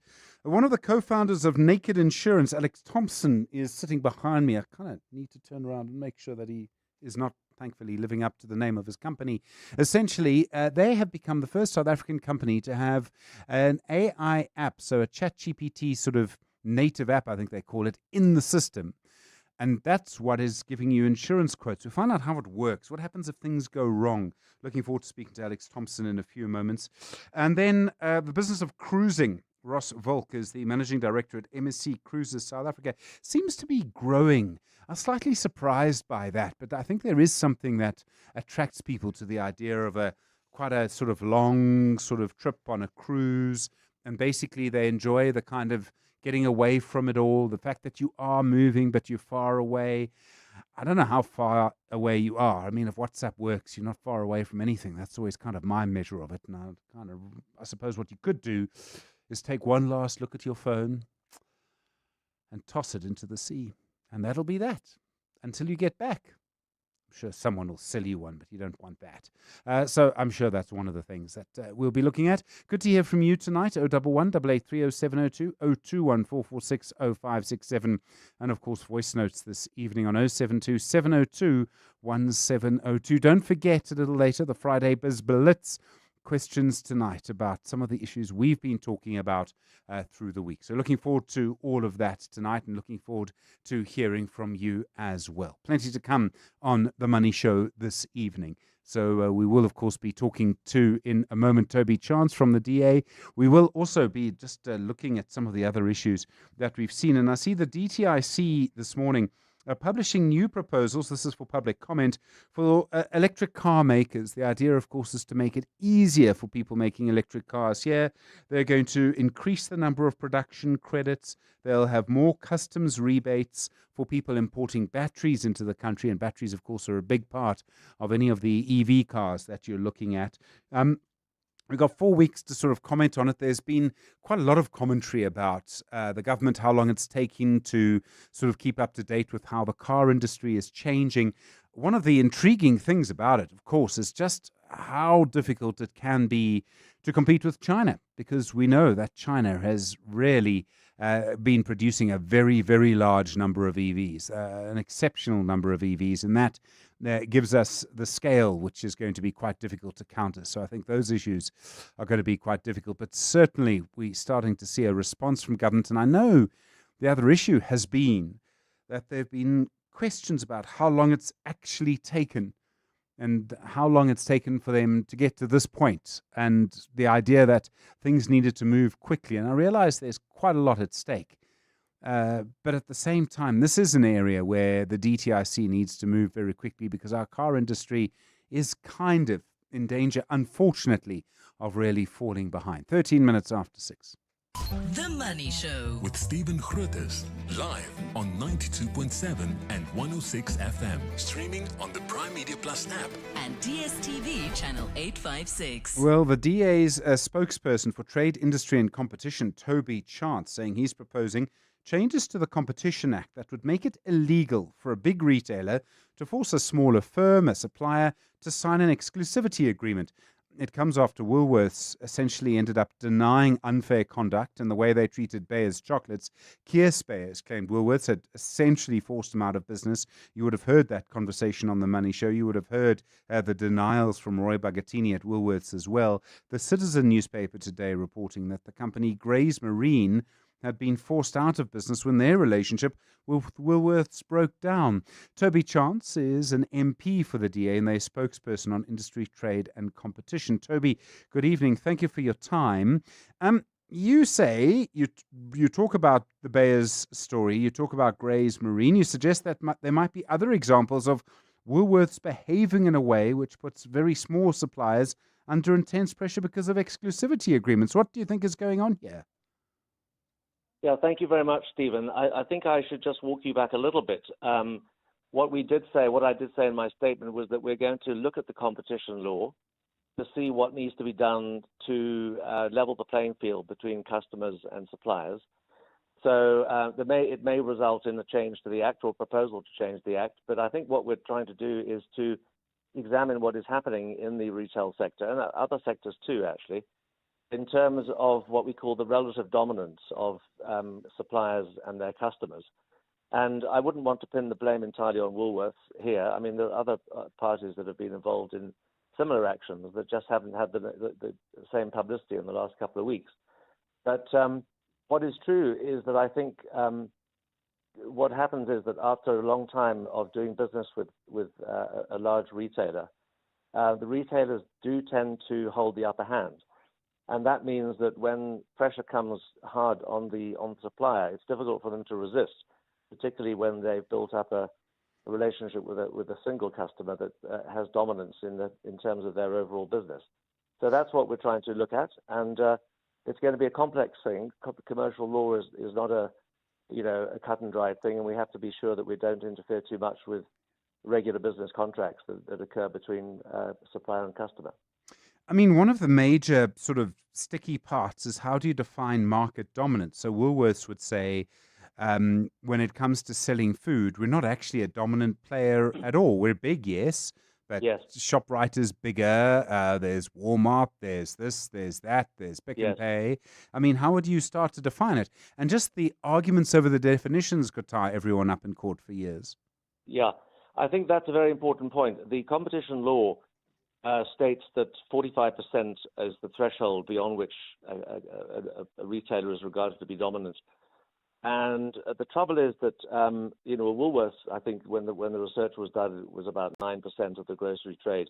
So they're clearly not dominant. But the thing is, it's the relationship between the supplier and the retailer that creates this, what I call relative dominance. And there's no doubt that many of those supplier-customer relationships are such that the retailer is the dominant player. So what we may have to look at is how do we define dominance in terms of those supply-customer relationships in the supply chain. And that's something that the competition law doesn't look at the moment. And in the examples that you've quoted and many other examples, that is the thing that tends to come up more often than anything else. So we've got to understand how to level the playing field and how to make it easier for small businesses to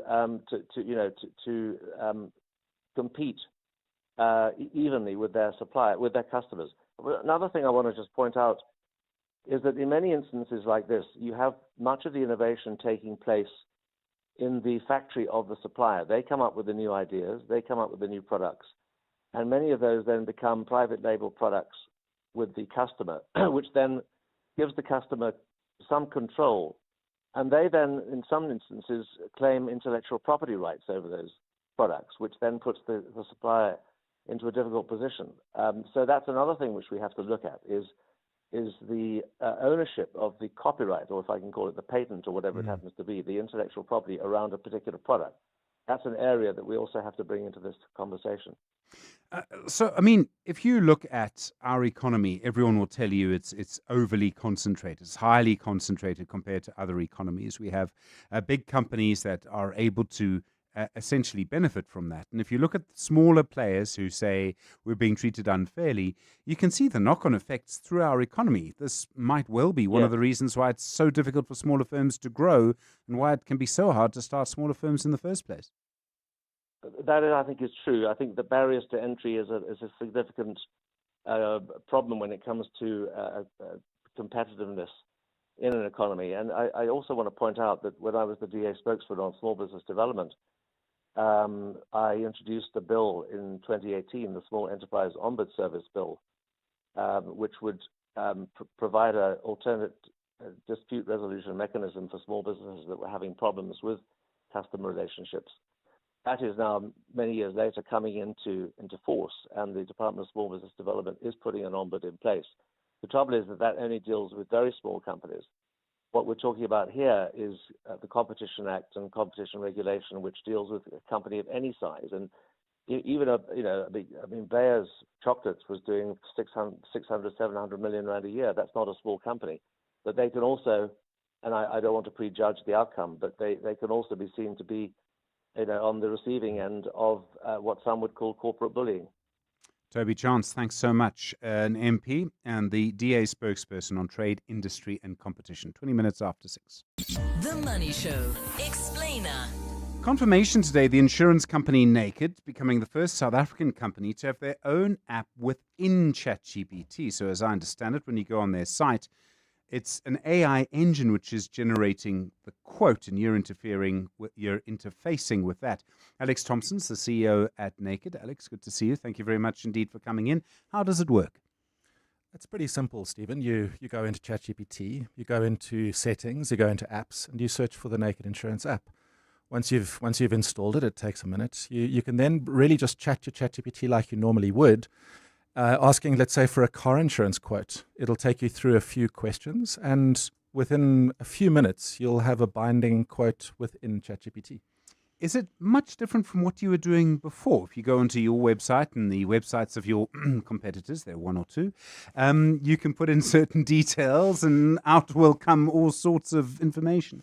The journey is very similar, and I think it's important to emphasize here that actually, if you're looking for a car insurance quote from us, rather go onto our website or app. I think ChatGPT is really more exploratory. I think it's more pointing to the future of what's possible rather than, let's say, our recommended way of getting a car insurance quote today. Okay, so you get the quote from within ChatGPT, and I'm interested that you're not going to naked.co.za, you're actually going somewhere else to get a quote, and that quote is still binding on you. Is that right? That is correct. ChatGPT is speaking to us. So we are registering that app with them, and then they are speaking to, really it's the same engine that generates quotes if you're on our website, which is naked.insure, just for the record. Sorry. Yes. And it's so it's using the same underlying engine. You're going to get the same prices, the same terms, everything's exactly the same. It's really just ChatGPT is providing a slightly different interface to the customer. You can speak in free text to ChatGPT rather than with us, where it's more like clicking buttons and typing things into controls. So I can use my words. You can, and you can actually with our app, you can enter your information really in any order you like. If you happen to have something you can paste in, for example, it all works. So it's quite flexible. Car, junk of peace, something like that. Great, works nicely, takes a lot of oil. I'll get a quote. What happens about hallucinations? And we have had one or two cases. And I was trying to think this through, and I didn't use ChatGPT. I used my own brain. So what would happen is, if the quotes were too high, the customer would just go elsewhere. And the only damage to you is that you lose a potential customer. Now, over time, you would probably be able to notice, actually, we're losing lots of customers. Our hit rate from this is only 5%. Therefore, we need to make a change. But the risk to you is actually not that. The risk is that over time, it creates a series of hallucinations in which people get quotes that are too low. They're binding. That means that a group of people now, and they'll accept them automatically because it's obviously a good deal, and now that's binding on you, and you would possibly not know until quite some way down the track. The way we've built this here, I think, provides a number of protections that make that very, very unlikely. I mean, I think firstly, very simple questions, like what your name is, for example, is very unlikely to give rise to a hallucination. Sure. And what we also do is some of the more sensitive information that's really important for the quote, we actually redirect you into a part of our website, a secure part of our website, where you put in sensitive information like your ID number. And then the last thing that we do is we actually play back everything that we've used in generating the quote to the customer so that they can check that every piece of information is accurate. And if something isn't, then they can change it then and there. So it's really important for anyone using a tool like this and interfacing with a provider like ours to make sure that the information that's being used is accurate. So everyone's talking AI will do this, it won't do that. But I'd imagine your industry, AI is actually going to be quite important and perhaps one of the industries that will adopt earlier. Yes, no, quite. I think the insurance is a big sort of information processing game in many ways, and numbers, and lots of numbers. Both things that AI are pretty good at, and so when I look into the future, as much as things like ChatGPT are going to change the way that people engage with insurance operations themselves are going to go through an enormous transformation in the years ahead. You're going to have to keep investing to keep up with that, and you're not the biggest player in South Africa by any means. I imagine you want to be. Are you going to have the money to be able to invest in the way that you're going to need to? I think we're really well positioned. We've always used technology to run our business. It's a big part of who we are. We've got a lot of amazing technology people working for us, and so I think we're quite progressive in the use of AI. We're doing a lot already, and our systems and data and products and everything are really well set up to use AI. So I think we're feeling really positive about it, and I think like I said, I think we're in a strong position. If I were to use ChatGPT to get a binding quote from you, would they know afterwards with the information that I have a banged up car that needs a lot of oil, would they now have access to that? There's no real change in the information that we get. If you mean ChatGPT itself? Yes. So in other words, when I go to your site, you keep my information, right? Yes, I get that. correct. I know that I'm doing that.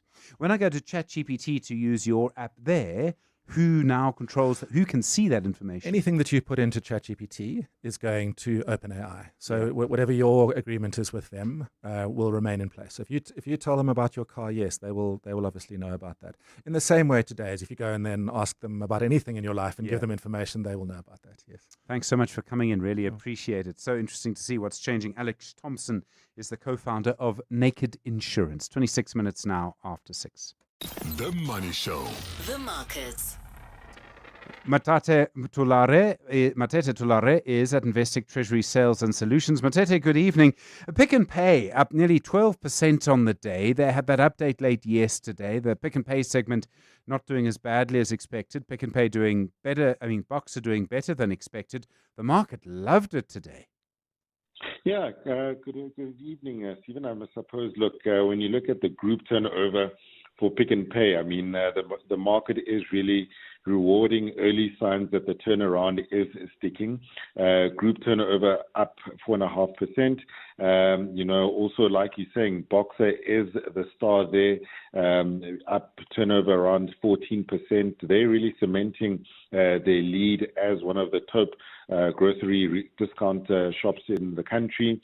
The other positive that you look at is also clothing. That is up 12%, and also online sales up 34%. Like the CEO, Sean Summers, saying that the turnaround is gaining traction, especially after years of losses and also execution issues. The market is starting to see some sort of credible evidence of a recovery. And I suppose Pick and Pay isn't out of the woods yet, but for the first time in 2 years, I suppose the markets are starting to believe in the turnaround plan that it is actually working, led by Boxer and also a stabilizing supermarket business. The fact that it was up so much today, was that partly because the market was maybe expecting more bad news because of the accelerated book build earlier in the week? Pick and Pay did sell quite a big chunk of Boxer.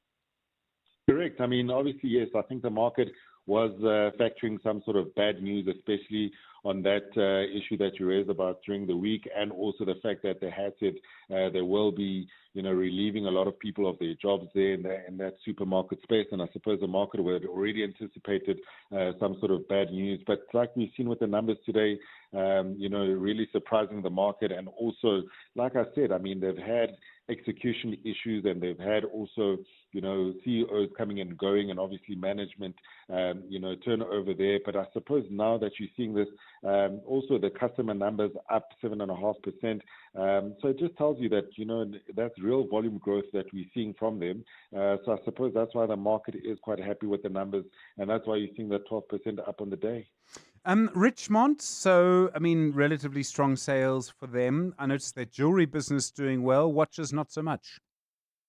Yeah, that was quite an interesting one. They remain the luxury sector's bellwether, really driven by Cartier and jewelry. I think when we're seeing that jewelry is up 14% in quarter three, that division now accounts for most of Richmond's profits. But also, when you just look at the geography, it's very interesting that the US and Middle East are picking up the slack whilst, China slowly recovers. So I suppose for Richmond, quite a decent set of results. And I think it just tells you that, people are still buying their products despite what you're seeing globally. Matete, thanks so much. Matete Tulare is at Investec Treasury Sales and Solutions. Just gone 6:30. Time for the latest eyewitness news. Now, Marky, good evening. The most interesting story taking place in Dunatar in Ekurhuleni today. That's right, Stephen. Good evening. Scores of Ethiopian nationals have come out in support of a family that's been forcibly removed from their home in Dunatar in Ekurhuleni. This comes after the community staged a protest against undocumented immigrants in the area.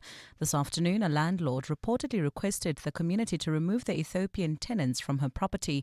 Ntokozo Khumalo has more. Furniture from the home is scattered along the pavements where the angry residents demonstrated. Visibly shaken pregnant woman along with her 2-year-old daughter were in the house when the community stormed in. It is understood that the landlord of the house where Adisa Domoro and his family live did not follow due process to evict her tenants. Police have since arrested some of the protesters for the illegal act. Domoro says he's still shaken by what has happened. You're shaking, you see. My wife, you see, your children, you cry. You see, I don't know, I'm checking my children, the inside. I don't know, you have you take it. It's fine. Some of the Ethiopian nationals in the area are currently at the scene to help the family gather their discarded belongings. Ntokozo Khumalo, Eyewitness News, Danuta. In the Western Cape, the Good Party claims the city of Cape Town's much-publicised rates relief was never genuine after the Metro today proposed amendments to its 2026-2027 budget. Good Councillor Sandra Dixon says the city has effectively confirmed its 10.2% property rates reduction was flawed after adhering to a High Court ruling on its tariff structures. Dixon says Cape Town residents were misled, arguing while one charge may come down, others are now expected to rise, particularly fixed water and sanitation costs for lower and middle income households. Carlo Peterson has more. Cape Town Mayor Jordan Hill Lewis says the city is adjusting its tariff model to comply with a recent High Court ruling which deemed some of its municipal service charges unlawful. Hill Lewis says the court ruling could impact middle and lower income homes. This is what we've warned all along, that after this ruling, water and sanitation fixed charges will go up for many families in lower and middle value residential properties and go down for higher value properties. Good Party councillor Sandra Dixon insists the proposed changes amount to repackaging costs. Who is really benefiting from this tariff model in the first place? The city is set to publish its budget amendments for public comment on the 27th of May. Carlo Peterson, Eyewitness News. And in the U.S., President Donald Trump says he wants new Federal Reserve Chair Kevin Warsh to be fully independent. Trump, who nominated Warsh for the role, has put the Fed under unprecedented pressure to cut interest rates and frequently insulted Warsh's predecessor, Jerome Powell. Speaking at Warsh's swearing-in ceremony, Trump had this to say. Honestly, I really mean this. This is not said in any other way. I want Kevin to be totally independent. I want him to be independent and just do a great job. Don't look at me. Don't look at anybody. Just do your own thing and do a great job. Okay? Trump then immediately made it clear what he thought Warsh should be doing, urging the central bank head to let the economy boom, saying that the Fed had lost its way in recent years. He said Warsh understands that when the economy is booming, that's a good thing, adding they want to stop inflation, but they don't want to stop greatness. A look at your weather. A partly cloudy Saturday with isolated showers and rain in store for Gauteng. Tomorrow, temperatures will drop to overnight lows between 6 and 9 degrees and peak at highs between 18 and 21 degrees. Partly cloudy skies in the mother city with a light breeze at a low of 13 and a high of 22 degrees. The top story in Eyewitness News this hour. Scores of Ethiopian nationals have come out in support of a family that's been forcibly removed from their home in Dunatar in Ekurhuleni. EWN Traffic. Well, at this stage in Boksburg, heading towards Brakpan roadworks causing about a 20-minute delay. This is This is on the N12 eastbound between Roundup and Carnival City. In Lenasia, heading into Protea at Glen, there's also bumper-to-bumper traffic. N12 westbound between the R554 Abu Bakr Drive and the R558. Also traveling into Soweto. That's in the DK, Deep Kloof area. There's slow-moving traffic. This is on Chris Honey Road, opposite Bara Hospital. In Roodepoort, traveling towards Leratong Kagiso area. Slow-moving traffic on Randfontein Road between Corlet and Adcock Street. While in the mother city, we still have slow-moving traffic heading into the Cape Town CBD. That's on Helen Suzman Boulevard, heading towards the stadium. If you come across any other traffic issues, kindly WhatsApp us on 072-702-1702. There's more EWN on air, online, and on the EWN app. This landscape is forever changing. We get it. But every shift brings opportunity. And those who stay ahead know when it's time to move. ABSA AgriTrends unpacks local and global events and their potential impact on the agricultural value chain. Smart moves need smart insights. Download the latest ABSA AgriTrends report today. We're giving you millions of reasons to celebrate with our selection of Lucky Millions Lotto draws. You could claim major jackpots when you pick numbers from thousands of daily draws. Choose numbers on UK 49s, Euro Millions and lots more from just £5 per line. Enjoy more chances and more ways to win all in one place. Grab your chance to celebrate extraordinary riches when you play Lucky Millions from Hollywood Bets. Bet now. T's and C's apply. Hollywood Sportsbook is a licensed betting operator. No persons under the age of 18 years are permitted to gamble. Winners know when to stop. South African Responsible Gambling Foundation toll-free counselling line 0800 006 008 or WhatsApp HELP to 076 675 0710. The Rebirth of Ubuntu concert returns for its 5th edition live at Joburg Theatre 29 and 30 May at 7:30 p.m. celebrating 50 years of youth legacy. Featuring Lira, Zoe Mudiga, Vusinova, Tutu Puani and Jimmy Zulu, backed by a 20-piece orchestra conducted by Grammy Award winner Joe Arthur. Curated and produced by the visionary Billy Munama. Tickets available at Web Tickets. Proudly supported by Brand South Africa, City of Johannesburg, Arts Alive, 702 and ENCA. WhatsApp Stephen on 072 702 1702. Well, good to hear from you tonight. I'm just interested in the story around Grays Marine and Woolworths, and you'll remember the interview with Roy Bagatini from Woolworths in which he says that suppliers are like family, denied any kind of wrongdoing or unfair practice, and that has been the consistent sort of line from Woolworths. I know that the person who's often mentioned in these cases, the person in charge of suppliers at Woolworths, I think it is, he has spoken to Currency News, and he has really said that while things got heated with Keir Speyers, they did do things fairly. So it's a very interesting story that's developing. The other thing that I think many people have been looking at today has been in the city of Cape Town, and the case where a group of ratepayers went to court and said the way in which the city wants to change its taxation system, its rate system, and basically people whose properties have increased dramatically in value would find themselves having to pay an awful lot more in rates and taxes to the city. Well, you'll remember that the court went against the city of Cape Town in that. One was wondering, is there going to be an appeal? Is this going to go for another year or two? But in fact, the city of Cape Town saying today, no, they'll accept the ruling, which I think brings a sigh of relief. I know John Nathan was talking about this on Cape Talk, about what is likely to happen afterwards, though, because you do need to come up with a fair system. And what the system that they were trying to introduce was going to do was that if your property value was higher, you would simply pay more. And in the middle of this is why property prices in Cape Town have been so high in certain places. And it's not so much to do with the residential market at all, although people moving from Gauteng to Cape Town have had something to do with that.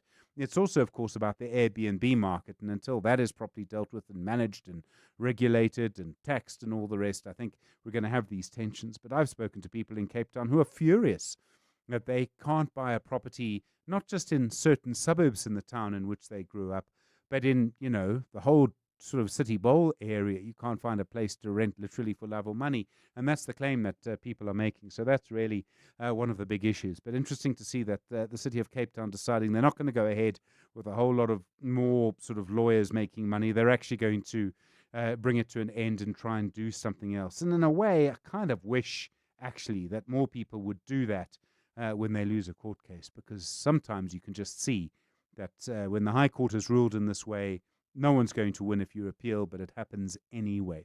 Good to hear from you this evening on 072 702 1702, 20 minutes to 7.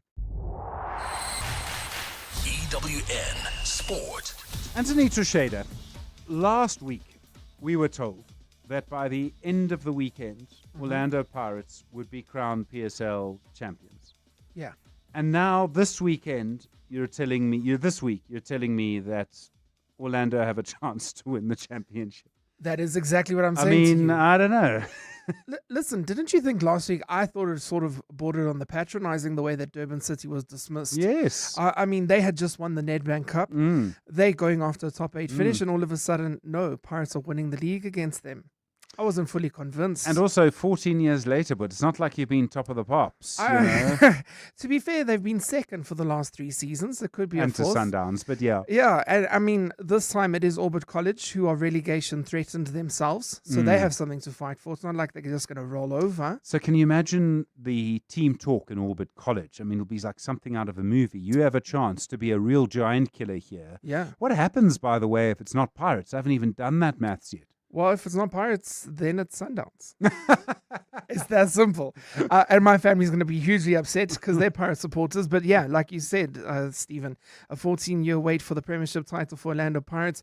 And tomorrow they have the chance to end that as they face off against Orbit College. They do need the victory in order to close that 2-point gap to Mamelodi Sundowns.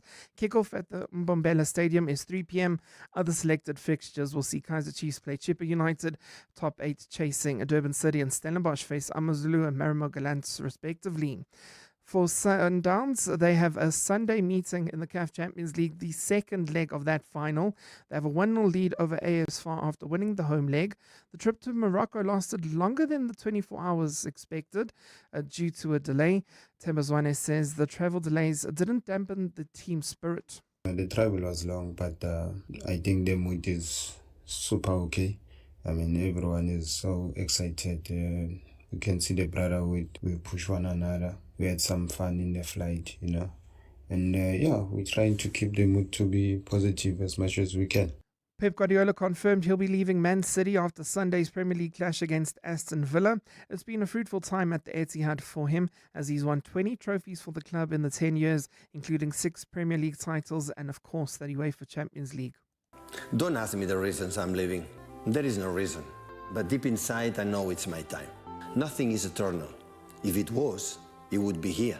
Eternal will be the feeling, the people, the memories, the love I have for my Manchester City. It really is the end of an era, hey? It is. I mean, he's one of those people. I mean, I don't follow Premiership football, as you know. And just to be clear, in case of any doubt, never will, or really don't see it. But he's one of those people, like when someone you don't pay that much attention to, like sometimes a pope or a world leader of some kind. It's the end of an era because they've been part of you. You've heard them, you know, twice a week for years and years and years. I mean, also the way that he brought Man City alive. Yeah. Up until that point, yes, they had won titles, but it was never as convincing. And then for him to go and win it 3 times in a row, the Premier League, and then you get that first UEFA Champions League. Amazing. He did speak about Sir Alex Ferguson reaching out to him when he heard that he was departing and having the phone call. And it was a special moment, he said, to see the greatest manager, according to Pep, to have coached in England, just reaching out and speaking to him. So quite a touching moment. I think it's going to be... I'm more excited for that than to see if Spurs will maintain their status in the Premier League, to be honest with you. Yes, of course.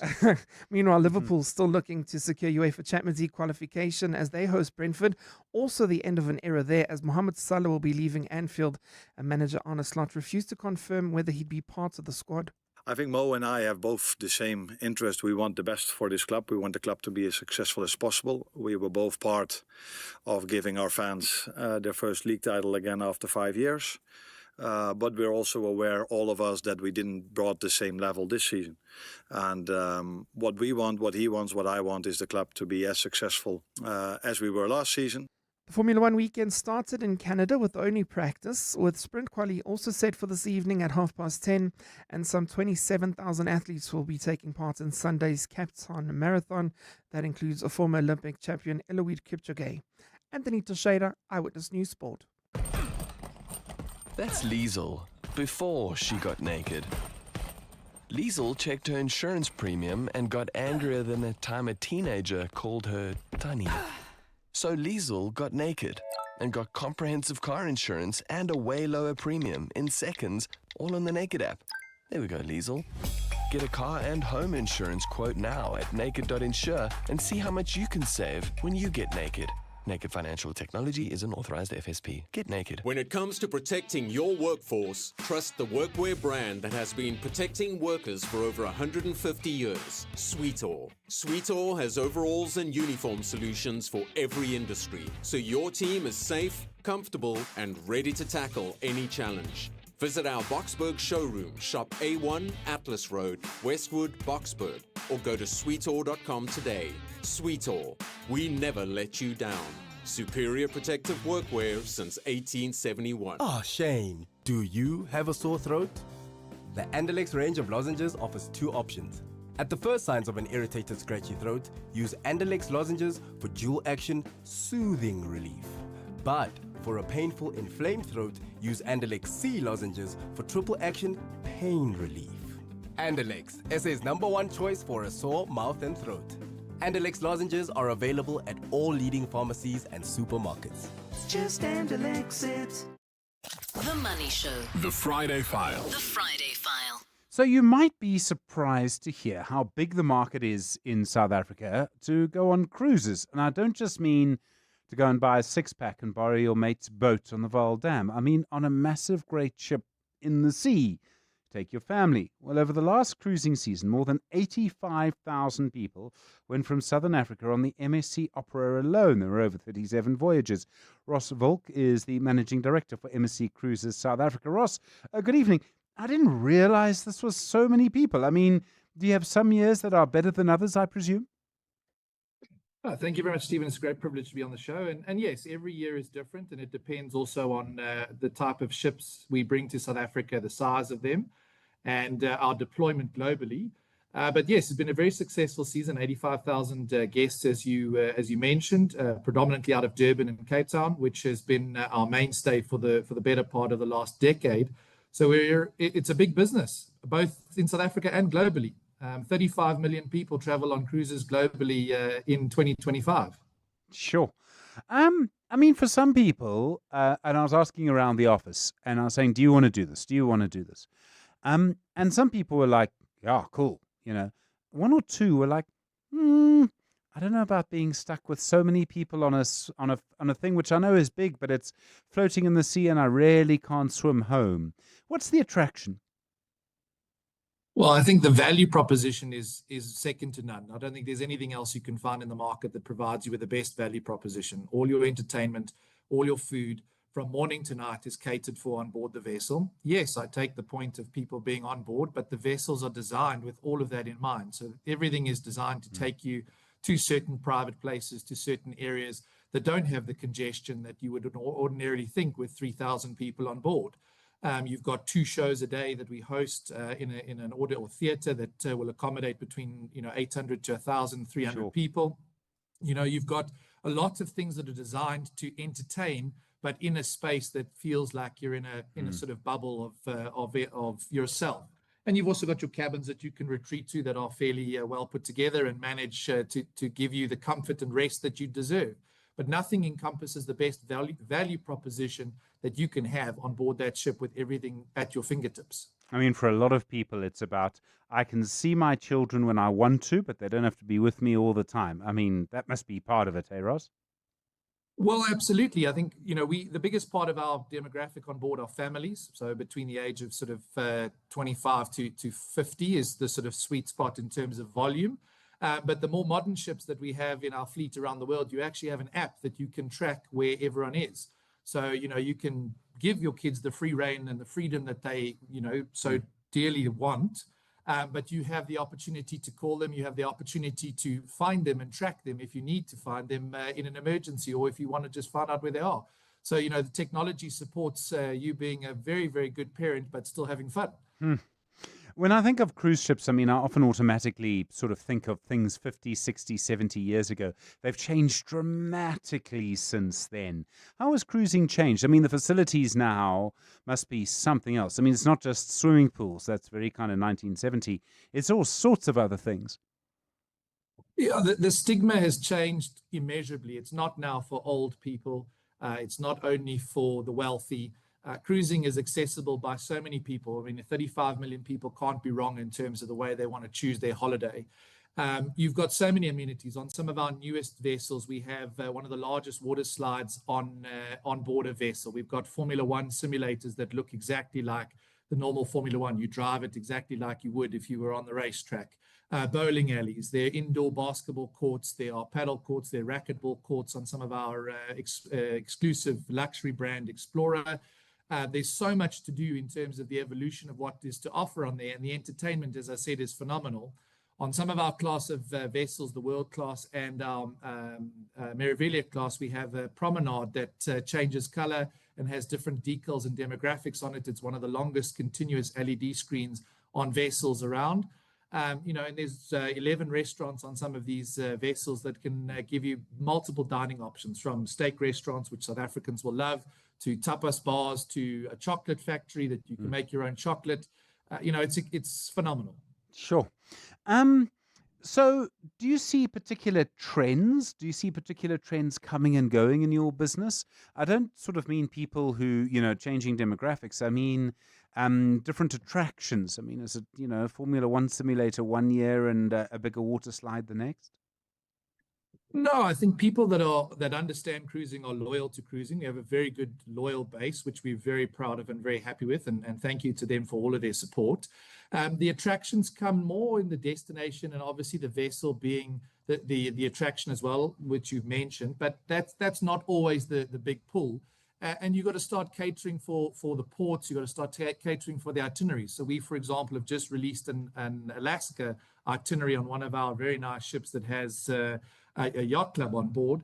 And, that's a great bucket list travel opportunity for you to go, because it's hardly ever that you're going to go to see the sights and sounds of Alaska in that detail other than from a ship. So, that's a trend that we're looking at. And when we were in the Middle East, but that's a bit of a challenge at the moment. But we're out in Japan, Singapore. We have a round the world cruise that we also offer people that want to go and spend 150 days on going to some destinations that you couldn't ordinarily get to, Bora Bora, Tahiti, that are a lot more cost effective and value add to go on a ship than it is to go on holiday with an aircraft. The places you go to, the destinations, how important is that? Because I mean, your game is really more the voyage than the destination, but clearly the destination does matter. It always does. It's very important for you to put an itinerary together with the right ship and the right destinations. And that's why we, from a South African perspective, invest very heavily in Walvis Bay, our 2 island operations in Mozambique, in Permenia and Portuguese Island. We spend a lot of time looking at the feedback. We spend a lot of time investing in those particular areas to improve them every year so that we can attract people back, because it is an important part of what we do. Our New Year's cruise as well, calling in Mauritius, Reunion, and Mozambique this coming year. Last year it was in Madagascar, Reunion and Mauritius. Also big pulls in terms of where you want to go. So destination planning as well as the vessel is the 2 most important aspects of what you want to achieve from a cruise itinerary. I'm always amazed at the amount of food you must have on board these things. No, it's a massive exercise. Some of it varies based on the size of the ship, but you can go up to putting 500 tons of meat on board every 2 or 3 weeks. You can have 10 or 20,000 lettuces that you're using in a 10-day period. The vessel can produce its own water, so it has its own desalinization plant, so they can produce up to 1 million liters, 1,000 tons. And they've got supreme advancements in sustainability in terms of wastewater and grey water. There's strict rules associated with it. We have all the treatment facilities on board that are aligned. So, it's an enormous operation that is, brilliant from the perspective that your hotel moves. Ross, thanks so much. Really appreciate it. Ross Volk is the Managing Director of MSC Cruises South Africa. 6 minutes now to 7. Stephen Grootes. Taking your calls on 011-883-0702. Time now for the Friday Biz Blitz. Time, of course, to test your wits. 011-883-0702, 021-446-0567. You know how it works. We ask a question. You call us. If you get it right, we move on to the next question. If you get it wrong, we move on to the next caller. Here we go. First question on the Friday Blitz. On the Friday Biz Blitz. Boxer's biggest shareholder this week sold part of its stake to fund their turnaround. Who's that shareholder? Boxer's biggest shareholder, which sold part of that stake this week. Who's that shareholder? 011-883-0702, 021-446-0567. Let's hear from Al, owner of Johnson's Cable, why it pays to switch to Outsurance Business Insurance. I thought it was going to be difficult to switch to Outsurance Business Insurance. Switching was so quick and easy. I'm happy with the premium that I'm paying now. For electrical, tradesman services, and all other businesses, get a quote today and see why it pays to switch to Outsurance Business Insurance. Visit outsurance.co.za or call 08600 60,000 today. Licensed insurer and FSP. TCs and information online. Do you have a car you like to sell, but don't trust your uncle or your pal? Then We Buy Cars is just for you. Buying cars is what we do. We offer service with a smile. We always go the extra mile. Use a place that you trust and sell your car to us. We Buy Cars, the easiest way to sell your car by far. Welcome to Nando's Testimonials. Real reviews by real people. Today's testimonial comes from Jeff in Kempton Park. Now, Jeff seems to be a man of very few words. We've asked him to use his few words to tell us what he thinks of our flame-grilled peri-peri full chicken with any two sharing sides for $2.83. Jeff? Nice. Well, there you have it. When the meal is such a mouthful, you really only need a few words, I guess. Nando's. Oh, what a place. The Money Show with Stephen Curtis is brought to you by Absa Business Banking, featuring the Agri-Trends 2026 Autumn Edition. In agriculture, smart moves need smart insights. We get it. The Money Show, Friday Biz Blitz. First question on the Friday Biz Blitz. Boxer's biggest shareholder sold part of its stake this week to fund their turnaround. Who is the shareholder? 011 8830702 021 446 0567. Let's go to four ways. Impo, hi. Hi, Stephen. It's Pick and Pay. Impo? Of course it's Pick and Pay. Okay, here we go. Next question on the Friday Biz Blitz. The banking world is worried about a new danger. It's a new AI model. It's called Mythos. Its owner says it could hack into banks. Who developed Mythos? What company built it? Anthropic. Impo? Yes, indeed, it was Anthropic. Okay, very nice. Have you been listening to the show this week, Impo? Yeah, I've been trying my best. Okay, cool. Because if you weren't, you wouldn't know the answer to this next question. Here we go. Which South African business leader went from running SAA to heading up a telecoms company? Quite a journey. From SAA in government to running a telecoms company. Who was it, Impo? Sipho Masego. Impo, no. Sorry. Let's try Gugu in Midrand. Gugu, hi. Which South African business leader went from running SAA to heading up a telecoms company? Gugu, hi. That's hello. Hello. That's That's Viviane Charana. Gugu, I'm going to give it to you. Yes, it is Vianney Jahana, but I'm going to give it to you because that is how it can be spelt. So Google, very nice. Okay, here we go. There was a glitch on Standard Bank's online platform. What did it allow some clients to do? That's the security glitch. Some customers' data was hacked in a way. What were the clients able to do that they weren't supposed to do? You're nearly there, Google, and I'm desperate to give it to you. But what were the clients able to do that they weren't supposed to do?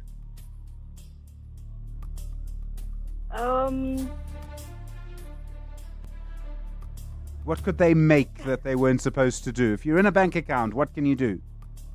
Oh, Gugu. Well, you make in a bank you make payments, transactions. So there were customers whose accounts were hacked. So the payment system was hacked in a way. Gugu, you're so nearly there, but I can't. I'm sorry, Gugu, on the line from Midrand. What it did was, it wasn't a hack. It basically was a mistake. And it seems to have allowed a client, at least one, but I think there were more, to gain unauthorized access to accounts. You were on the cusp. So near. And yet so far. You're with The Money Show at 7 o'clock. This is EWN. Good evening, I'm Maki Malapo. Finance Minister Enoch Godongwana says this year National Treasury will be going after departments that collectively owe municipalities more than 22 billion rand. Godongwana says the operation is aimed at boosting the performance of municipalities and to improve their revenue collection. Delivering the budget for Treasury in Parliament today, Godongwana added that his department will also be stepping in to drive inner city renewal in the metros. Lindsay Dentlinger has more. This being a local government election year, much of the government's energy is trained on improving service delivery, particularly in metros. Minister Enoch Godongwana says the transfer of funds from the Human Settlements Department to National Treasury will be used to deal with metro trading services in particular. Each metro has got its own challenge. The degree of the challenges differ from municipality, from metro to metro. But Godongwana says he won't only be withholding funds from underperforming municipalities, but also going after state departments that owe them. We have tried to quantify what is owed to them. Provincial governments owe municipalities about 14 billion rand. National governments owe about 8.2 billion rand. He added that the National Treasury will also be helping municipalities to fix ailing water infrastructure. Lindsay Dentlinger, Eyewitness News, Parliament. The police ministry is warning the public against so-called citizen arrests, saying the practice is illegal in South Africa. This follows a recent wave of protests across the country calling for stricter measures against undocumented migrants. Acting Police Minister Roelf Meyer added the matter today during the release of the crime statistics in Pretoria. Thabiso Goba has more. While the recent anti-illegal immigrant protests have largely been peaceful, there has been isolated incidents of violence and the harassment of foreign nationals. Acting Police Minister Roelf Meyer says government is aware of the public's discontent in the matter. So it's a complex challenge for the country. The government is clear that undocumented migration is a serious problem, and part of the way we respond to illegal immigration is through law enforcement. The police have a particularly important role. People who are in this country and undocumented are here illegally. However, Kachale says people cannot take matters into their own hands. That's the responsibility of the police. So there's no such thing as citizen arrest. They cannot respond to lawlessness with lawlessness. Kachale says he's also taken note of the concerns raised by the SA Human Rights Commission regarding the violent targeting of foreign nationals in the country. Thabiso Goba, Eyewitness News. At the same time, former SARS Commissioner Edward Kieswetter will head an advisory panel tasked with reforming the South African Police Service. The announcement was made in Pretoria today by Acting Police Minister Kachalia, who was releasing the fourth quarter crime statistics. Government established the panel as a response to the revelations at the Madlanga Commission, which has heard testimony of corruption and criminal infiltration in the higher structures of SAPS. So I've decided not to wait until August for the final report of the Madlanga Commission, because the areas that require systemic reform, what we're calling the reset, that's already very clear. Nobody here can say clearly procurement in SAPS and in many departments and in many local governments needs a reset. The City of Cape Town says it's working on softening the impact of changes to its municipal tariff structure after a High Court ruling declared parts of its model unlawful. Cape Town Mayor Jordan Hill-Lewis says today's proposed amendments to the city's 2026-2027 budget, which includes increasing the rates-free rebate and shifting some charges, are aimed at protecting lower and middle-income households. However, Good Party councillor Sandra Dixon argues the city is simply repackaging costs, claiming its so-called 10% rates reduction was never real. Carlo Peterson has more. Good Party councillor Sandra Dixon says residents were misled, warning lower and middle income households are still facing higher fixed charges for water and sanitation, while some higher value properties may benefit. Dixon argues shifting cleaning costs back to property rates won't amount to relief and has called for greater transparency before the public participation process begins next week. For months, the city insisted that its budget model would protect households, and today it admits that lower and middle-income households may face higher fixed water and sanitation charges. Dixon warns cutting one charge while increasing another does not constitute real relief, but rather a repackaging of costs for ratepayers. Carlo Peterson, Eyewitness News. And in the U.S., President Donald Trump says he wants new Federal Reserve Chair Kevin Warsh to be fully independent. Trump, who nominated Warsh for the role, has put the Fed under unprecedented pressure to cut interest rates and frequently insulted Warsh's predecessor, Jerome Powell. Trump was speaking at Warsh's swearing-in ceremony today. Honestly, I really mean this. This is not said in any other way. I want Kevin to be totally independent. I want him to be independent and just do a great job. Don't look at me. Don't look at anybody. Just do your own thing and do a great job. Okay? Trump then immediately made it clear what he thought Warsh should be doing, urging the central bank head to let the economy boom, saying the Fed had lost its way in recent years. He said Warsh understands that when the economy is booming, that's a good thing, adding they want to stop inflation, but they don't want to stop greatness. Gold's trading at $4,517.80 an ounce. The rand's at 16.43 to the dollar, at 22.09 to the pound, at 19.08 to the euro. Brent crude oil is at $103.28 a barrel. Boksburg heading towards Brakpan. We still have roadworks causing about a 20-minute delay on the N12 eastbound between Rondebolt and Carnival City. If you're driving towards Protea Glen, about a 20-minute delay as well. This is on the N12 westbound between the R554 Abu Bakr Drive and the R558. Devland Eldorado Park area, slow-moving traffic on the Golden Highway between the N1 and the N12. A look at your weather. Partly cloudy Saturday in store for Gauteng with isolated showers and rain expected tomorrow. Joburg will drop to overnight lows of 7 degrees and peak at highs of 18. Pretoria is at 9 and 21. Vereeniging is at 6 and 19 degrees. Partly cloudy skies in store for the mother city with a light breeze at a low of 13 and a high of 22 degrees. The top story in Eyewitness News this hour. Finance Minister Enoch Godongwana says this year National Treasury will be going after departments that collectively owe municipalities more than 22 billion rand.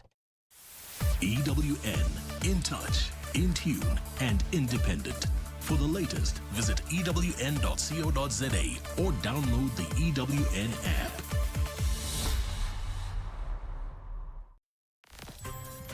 The Money Show with Stephen Curtis is brought to you by Absa Business Banking, featuring the Agri-Trends 2026 Autumn Edition. In agriculture, smart moves need smart insights. We get it. 7:02. You're listening to the best of The Money Show. The Money Show. Welcome to the best bits of The Money Show, a digest of some of the most interesting thoughts, comments, interviews and insights from what was discussed on The Money Show this week. As always, a good idea to share it with people in your community. Might be someone you work with who you think could benefit from one of the conversations we've had. Just send the podcast, perhaps via WhatsApp, to them so they can benefit from it as well. Just go to our website or your podcast app and search for The Money Show. To start, some of the news stories that we thought were important from the week that was. And consumer inflation jumping by 4% in April from 3.1% in March. It was up 1.1% month on month, driven mainly by the huge increases in fuel prices, particularly diesel, which jumped 35% in the period. Petrol prices up higher, and Stats SA essentially telling us it was the biggest fuel price increase this century. The city of Johannesburg, their worsening financial position back in the spotlight. Eskom warning on Tuesday night while we were on air that they may cut power to certain bulk supply points to Joburg simply because it has not paid the money that it owes. Eskom clearly furious at this. Josienzo Magopa, the electricity minister, he's intervening. And then late on Wednesday night, NVIDIA's results showing that there's clearly still a lot of strength in the AI market. Tonight, we bring you a mixture of stories from the world of money from the week that has been. In Business Unusual, we looked at the next revolution in insurance and how it will literally change your world. Graham Codrington, the lead researcher at Tomorrow Today Futures Institute, he looked at how climate change risks, advances in genetic testing are likely to fundamentally change the insurance industry. what that means for how you protect your home, your business, your financial future, and literally where you live. Whenever I think of what's going to change in insurance, my first thought is weather. Yeah. And that's because nowadays, when I look through the results of insurance companies, they will often tell you straight away what the weather's been like over a 6-month or an annual period. Yeah, well, I've got 2 ideas for you this evening, and that's the first one for sure, because that's the big one. It's happening right now. The other one's maybe slightly more futuristic. But the problem is, and anybody in Cape Town, when the weather was trying to kill us last week, will know that South Africa is now probably in the top 10 countries impacted by extreme weather. Let's call it that rather than climate change, or there are other words that we can use, but it's the extreme weather. That the wind howls more, the rain is heavier, the hail is more brutal. And then if we go to other parts of the world, you've got hurricanes, tornadoes, wildfires. And you cast your mind through the news in the last 18 months and you realize this stuff is really ramping up. And I work with insurance companies around the world and also the big reinsurers, the guys who are the real movers and players in the background who insure the insurers. And increasingly now, Stephen, these insurers are putting out warnings and in fact changing their contracts to say extreme weather is now excluded. Sure. And the first time that really hit hard was quite a significant percentage, heading up towards 10% of the houses that burned down in Los Angeles last February. I'm sure people remember those horrific scenes out of California. But people had renewed their insurance contracts on their homes and businesses in Los Angeles and had not read the fine print. I mean, who does, right? Yeah. You just tick and it's done. I mean, you're sure that nobody's trying to screw you over. But extreme weather, as soon as it is linked to anything climate change related or extreme weather, some of the insurers are beginning to say, you don't have insurance. And people's homes and businesses were burnt down and coming up to 10% discovered they weren't insured. And that becomes a problem. If you can't insure your farm against a flood, or your business against a wildfire, that changes the game, right? And I think that we need to be realizing that insurance companies are under extreme pressure at the moment because climate change is crazy. So, I mean, I think Florida, parts of Florida in the US are considered to be on the verge of being uninsurable. Yeah. Exactly like in LA with wildfires. And the problem with that is that either only the very rich or, in a strange way, the very poor will live in some of what's been seen as the world's best real estate for a very long time because there's so much coastline there. And that means no one can insure Mar-a-Lago. I mean, I don't know if the world can continue to turn.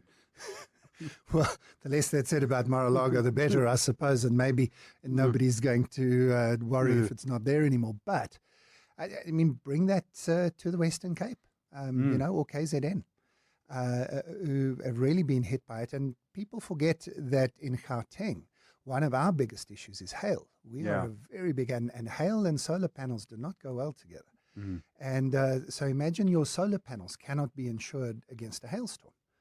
And so maybe once every 3 years, your solar array is smashed up, but you have to pay to get it restored. So this becomes quite real quite quickly in the next few years. And I suppose what could happen, the interesting thing for me is that South Africa maybe has a pattern, because we had the same problem back in the 1970s and 80s when insurance companies said, we won't insure you for political violence. And Sasria was born. Yes. Now, yes, there was a government involvement, but there's almost an opportunity for an insurer of last resort. But I wonder who would be brave enough to bet against the rain clouds and El Nino. That feels maybe slightly bigger than even political violence was back in the 1980s. So I think insurance is coming, and maybe just the word to the wise is just, when you're renewing your contract, just double check all of the clauses. And I mean, it also means if some areas are uninvestable, it changes property values in different places. Okay, so the other thing that's so interesting is genetic testing. So I would imagine if you're an insurance company, this is almost a no-brainer. You want to know that Stephen has a very high genetic predisposition to being incredibly slow on a mountain bike and what that means for you. Yes. Well, this comes now to data. And for those who are not as steeped in how insurance works, I'm not an expert by any means, but the key thing in the background of insurance, let's say health insurance in particular, is that you get a whole group of people, they call it a pool, where we don't know. Yeah. So we don't know, Stephen, if you're going to get cancer or I'm not, or I'm going to get dementia and you're not. So we get put together and we all pay our premiums, and then the people who happen to get sick, well, they get the payouts. But that, of course, is predicated on our belief that we don't know.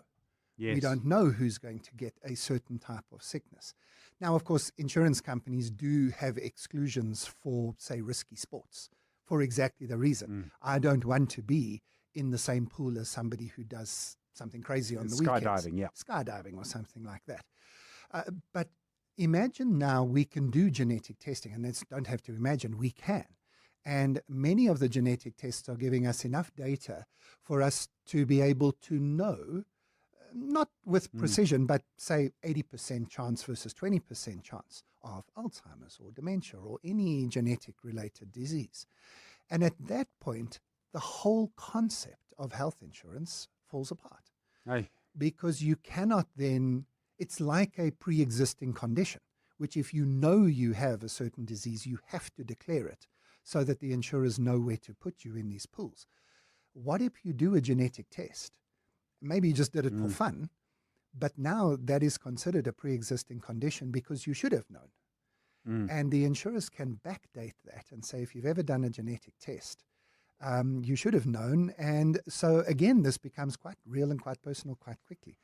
I mean, it would result in people with certain genes or certain predispositions or not, having their own pools of different things. And the result of that would be that some people will end up having to pay a lot more for insurance that will be uninsurable in the end. And that is essentially the theme of this week's Business Unusual, is the concept of things becoming uninsurable. And now how does that change the way that we live? It certainly changes where we live, but it also might change how we treat our bodies and how we think about our health and our life insurance. If knowing certain things about our potential future make it either more expensive, too expensive, or just uninsurable in terms of health insurance. There are real structural changes about to happen in the insurance industry. It's interesting because if you look at the history of human development, if you look at, for example, even in, just off the top of my head, places like the United States as it was developing, as people were moving and creating farms and all the rest, insurance people were very close behind them. You would have a bank, you'd have an insurance salesman, and one followed the other. And that was because no one would take the time to invest. So if you don't have insurance, you have no investment in almost anything. Now that then really brings an economy to a halt. And while there might be a government way to deal with weather-related damage, I can't see one that would work for sort of genetic testing unless government had a kind of national pool and you had to be enrolled and it was compulsory. I can see the arguments, but I mean, that would be the only way. Well, insurance goes all the way back to the start of capitalism, where it was about the Dutch East India Company and others pooling resources, and then the Lloyds of London, out of the coffee shops of London, essentially provided insurance, and that meant that people were prepared to risk more capital to get going. It is the basis of the economy we live and breathe in for 500 years. It isn't going to be that for 50 more years, and we're going to need clever people, to maybe cleverer than I am, to come up with a way of doing what insurance does, but not in the way we've been doing it. But are they selling insurance? Graham Codrington there, unpacking the next big revolution or evolution of insurance and how storm-related events and breakthroughs in genetic testing could reshape that industry. This landscape is forever changing. We get it. But every shift brings opportunity, and those who stay ahead know when it's time to move. ABSA AgriTrends unpacks local and global events and their potential impact on the agricultural value chain. Smart moves need smart insights. Download the latest ABSA AgriTrends report today. In business, missed deliveries cost more than money.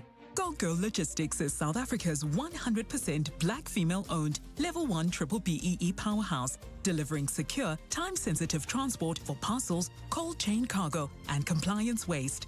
With DG trained drivers, cold chain certification, national reach, and real-time tracking, every load is handled professionally, safely, and on time. Go Girl Logistics. Power beyond cargo. Visit gogirl-logistics.com. Ready to make a real impact in just 90 minutes? On the 28th of May, Spur Steak Ranches and Rise Against Hunger are joining forces for World Hunger Day to pack thousands of meals for young children across South Africa. And we need you. Grab a friend, grab a shift, 10 a.m., 12 p.m. or 2 p.m. and come help us pack nutritious meals at the Spur head office in Century City. Sign up now via the Spur Facebook page or visit the Rise Against Hunger website. Be a hunger hero. Volunteer today. Looking for a stylish SUV that fits your life and your budget? Barron's are offering the Volkswagen T-Cross Life from just $4,990 per month. Packed with smart tech, bold design, and the versatility to take you anywhere, from weekday commutes to weekend escapes. And right now, it's never been more accessible. $4,990 per month? Yes, really. Available for a limited time at Barron's Woodmead and Barron's Broomer. Barron's, the Volkswagen people. 702. The best of the money show from this week. In How I Make My Money, we looked at the business of telecoms in South Africa. The CEO at Lita Telecoms, Vuyani Jachana, we looked at what's changing, what isn't, and how do you shake up an industry where some of the players are so dominant. Vuyani Jachana has a very interesting story to tell. The phrase Lita, the translation I found, so translated into English for me at least, means a ray of light or a ray of sunshine. And I presume that was deliberate. You're making a point with the name. Absolutely. It's a ray of light. It's got true symbolism, shining the light into township and rural areas to bring them into the digital economy. But most importantly, that the dominant method we use is the speed of light to provide unlimited bandwidth into the township, into homes that otherwise would not have had the high capacity broadband for them to be economically active. So there's been a bit of thought behind the name. There's so many ISPs and different companies are doing different things in different markets. What are you trying to do that's different? I mean, I'm sure, others will say they're going into the townships too. How is yours different? So I think the big part for us in terms of the approach is premised on understanding the sociology of township living. If you look at township communities and rural communities, it's about neighborhood effect. People move to the neighbor to visit, they walk across the street. But most importantly, if you look at the traditional built infrastructure or buildings or households in the township historically, it's been smaller four-room homes which have been upgraded now.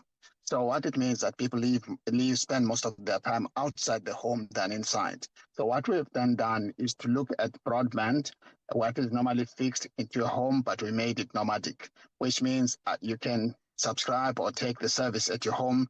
But when you walk to your neighbor, you have seamless access into the network or in the neighbor's home, the router, but it actually based on the credit that you have on your home. So we simplify access, but also we ensure the affordability through that model. So that's what we are doing to actually ensure that more and more people can have access to the internet. Of course, we use a multi-device-based approach where you can buy it for one device, 3 devices, 10 devices if you like. So we're driving affordability without losing margin. Obviously, we started the play in this way, but many more people are starting to replicate this, which we are fine with that because it means we are thought leaders in the space in this regard. Okay, so I'm at home. I have your service on my phone. I go across the road to visit my grandmother, and while I'm there, the internet follows me. Do I need to have routers in both homes? I mean, is there fiber, or is this all through SIM cards? It's all fiber. The 2 homes must be on the Elita network. They must have routers in there. We're actually taking the router and make it more a part of the network element, because not all homes that are host to our routers will be able to afford higher packages. But at the very least, if your network can be accessed by other people, so the monetization model of the infrastructure that we put in a home is based not only at the unique consumption profile of the home, but also the neighborhood. So we've had homes where they have lost power, electric grid, but also they were using the neighbor's network, so to speak. So this is how we take the network and make it more mutual, so to speak. You drive down investment costs, but also improve affordability for the people. I mean, that's so interesting because, I mean, I know some services now you'll get for many years you'll get a free router. I mean, the cost of a router has come down. So once those are installed, it kind of does itself. You do, though, need to have fiber, obviously. That needs to have been rolled out before. Yeah, so we need to roll out fiber. We take, if, for example, we go to a township, we identify a specific ward, we profile it, and then if we decide to go for that ward, we connect every home in that ward into the internet, single track roll, massive job stimulus, and then we trade the network using prepaid on a prepaid basis. We have a strong customer value management team that actually looks into each router, see the profile, the usage profile, and be able to intervene and assist the customers. And it's all prepaid. You can buy the one voucher from any. You can buy the one voucher from any of the shops, whether it's a sponsor shop or through your own banking ticket, banking card. If you like, so you can accessibility we've solved for it through e-commerce gateways that allow us the customers to use any form of payment in this regard. It's a big investment though, because you need to roll out the fiber cable first. Now I know the cable itself is quite cheap, but I presume, particularly with the weather we've been having in many places, you really need to dig a very long hole. Yeah, look, fiber has got a 25-year life cycle. So this is a long-term investment you make, and you're looking at medium to long-term returns, so to speak. But actually, what's important for us is that we're addressing a market which is underserved, where a lot of people are using mobile data that's in most cases is not able to meet the demands of a fast digitizing economy. So in some areas, 4G works well. In other areas, it doesn't work well. It can't carry the demand of somebody wanting to work from home. So quality of the network, but also the cost to transact is higher. So we're addressing two things: improve quality as well as also drive down the cost. If one looks at the DBSA and NPC report, it talks about broadband pathways. It sees the mobile as least cost but constrained economic environment. And then it advocates for hybrid to unlock the economy, as well as fiber for economic recovery. So this is what the country has to do, and we're happy to be part of the investors in an area that is high demand, but most importantly, can contribute a lot to economic recovery, as per the DBSA study actually confirms what we are doing. I mean, getting funding must have been a major issue. I know you've had one or two big companies funding you or investing in you, I should say. Because, I mean, obviously everything you say is correct, but you still needed to get the money up front. I mean, that's the thing about fiber, is it's capital intensive to start. Yeah, no, absolutely. And it took us time to raise capital. We still continue to raise capital to drive the network footprint. I mean, one of the key issues that we're facing at the beginning, when we put up the concept and the investment case, everyone looks at it and felt it was a good one, but they said it's just a concept. So we had to put our own money to run a pilot in Mdantsane, Ward 48, to actually prove this thing will work. And then once we did that, we're able to attract investors to come in and join us. So we have to invest. South Africa has to invest in optic fiber. It's not just us, to actually ensure that we can bridge the digital divide, but also address some of the key areas. Like, for example, if you look at education, higher education, we are not going to be able to meet the demands of higher education through a traditional brick and mortar university. The university is going to have to go open universities, more digital, more online, and lower the barriers to entry. To do that, you need high-capacity broadband infrastructure right into the homes. So we feel that we're investing in the right area where the country is moving and the world has already moved, the developed world. So I'm fascinated by the business because obviously all of us use ISPs in some way or at work. So once you've got the fiber, right, your other costs, where do they come from? I mean, you'd need to pay connection fees to whoever connects you to the internet. How does that work? Yeah. So one of the key things that are very important is the backhaul. So the internet into the country comes through today 3 major points. That is in Hazelfontein in Cape Town, as well as Mtunzini in KwaZulu-Natal, and lately in Gqeberha now. So the internet breakout point, getting the backhaul is one of the costs. That's why it's important that the country invests in network capillarity. That will fiber network capillarity extensively. That will connect small towns, rural villages into the internet domain. Once you do that, you start to lower the cost of backhaul and be able to run a much more successful business. But obviously, you have to apply various technologies, bandwidth, traffic management, bandwidth shaping, all of that. There are technologies that help you to be more efficient, even when you are leasing this backhaul infrastructure from the other providers. But it's a workable model. But there's a need to invest more in connecting the small towns into the internet domain through backhaul infrastructure. Okay, so when you connect to that infrastructure, how do they charge you? Do they charge you on the number of customers or the traffic that is coming from you, or is there some other kind of system? Because, that could be quite chaotic for them and for you. So how does that billing work? So it's about the, I call it the size of the pipe that you are you leasing a 5 gig pipe, 10 gig pipes, and it goes in those multiples. So the bigger the pipe in terms of the speeds, the bigger pipe, I call it speeds, then and the capacity, then you pay different price points in that regard. But also you still have to look at the internet breakout points, internet point of presence. You still pay, but all of that is wrapped around volumes, and you have got breakpoints. So once you hit this volume, you can step up to another pricing point. But all of it is about commercial negotiations. So you pay for speed for just flat pipe connecting you from one area to your one OLT to your data center. You pay a flat fee, or in terms of internet breakout, you pay in terms of volumes, transaction volumes, or bandwidth you have consumed as well. So it works out in terms of volumes and as well as how you architecture or engineer your network. So if all you do is to just go to the main internet breakout points, but most of the meeting point for traffic is in Gauteng.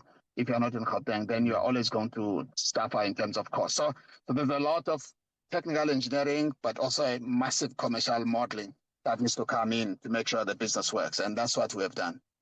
And then in terms of scale, so if you're renting a certain size of pipe, you want to get as many customers that generate traffic close to that pipe, but not more than that pipe. There must be a little bit of an art to that. So yeah, it's a business of volume. It's a business of scale. You need the volumes to come through, and immediately you hit your ceiling before you go to the next tier of pricing. You almost want to make sure that once you kick to the next tier of pricing from your provider, you've got enough momentum to actually fill up that pipe so that you get to a point where the incremental cost that you are paying actually is soaked into the underlying usage cost, and then you've got the revenues that are coming through with that. So there's a lot of modeling. You make a decision when do you trigger an upgrade and when do you delay it, but all of it is based on commercial model. But what we are excited about from our side is it's just the use cases that we see in the township and some of the rural areas. There's a lot of focus on integrating TV. People are focusing on TV infotainment. Some people buy satellite TV just to watch free-to-air channels because the terrestrial television hasn't been great. But once you get into the broadband, then they start to get affordable cost even from companies like MultiChoice, because the MultiChoice stream packages are a lot more affordable. Now you are able to blend the cost of, so you save from the TV product, but actually you get, when you take the Elite offer, but you also get the benefit of broadband plus a low cost on accessing some of the television channels. Vianney Jachana there, reflecting on the business of telecoms in South Africa, how a rapidly shifting ICT landscape is opening the door to new players to challenge the dominance of some of the more established giants. Using cable TV.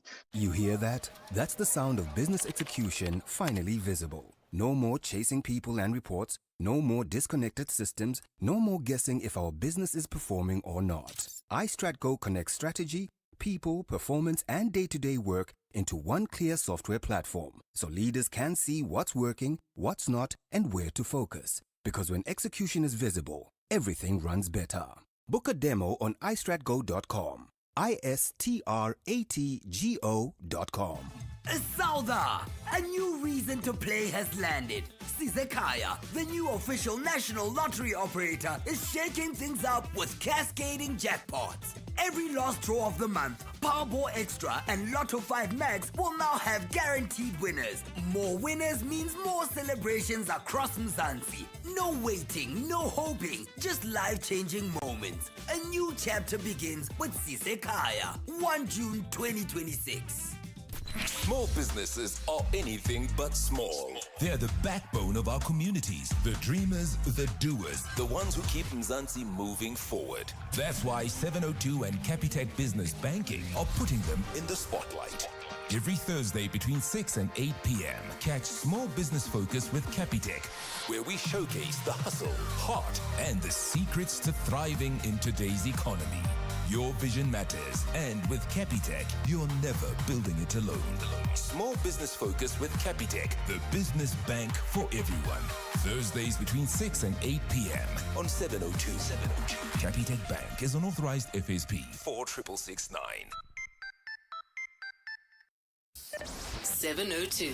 You are listening to The Money Show's best bits. Fighting for your consumer rights as always, your consumer ninja, Wendy Nola, looking at the phrase vehicle off-road, what that really means, how if something happens to your car, if you're waiting for a part, you're waiting forever, what happens to the repayments, the insurance, the other costs, and what rights you have when the manufacturer just takes forever. What happens if your car is not on the road for some reason? So you buy a flashy new car, very excited, it's an SUV, it goes very nicely, it's even electric, so it saves you money on petrol, and suddenly it doesn't actually work anymore. So vehicle off-road is what Wendy Nola, your consumer ninja, is looking at. And Wendy, good evening. Have I got the concept right of what vehicle off-road actually means? Yes, you have, but to take it a little further, each automaker will have its own VOR protocols. In other words, when do they consider the car VOR in terms of we better be providing some kind of backup mobility for this customer? So, you know, the reality is a lot of people, especially now with what's going on with global supply chain, Stephen, is that something goes wrong. And we're talking about cars that are under warranty here, under the automaker's original warranty.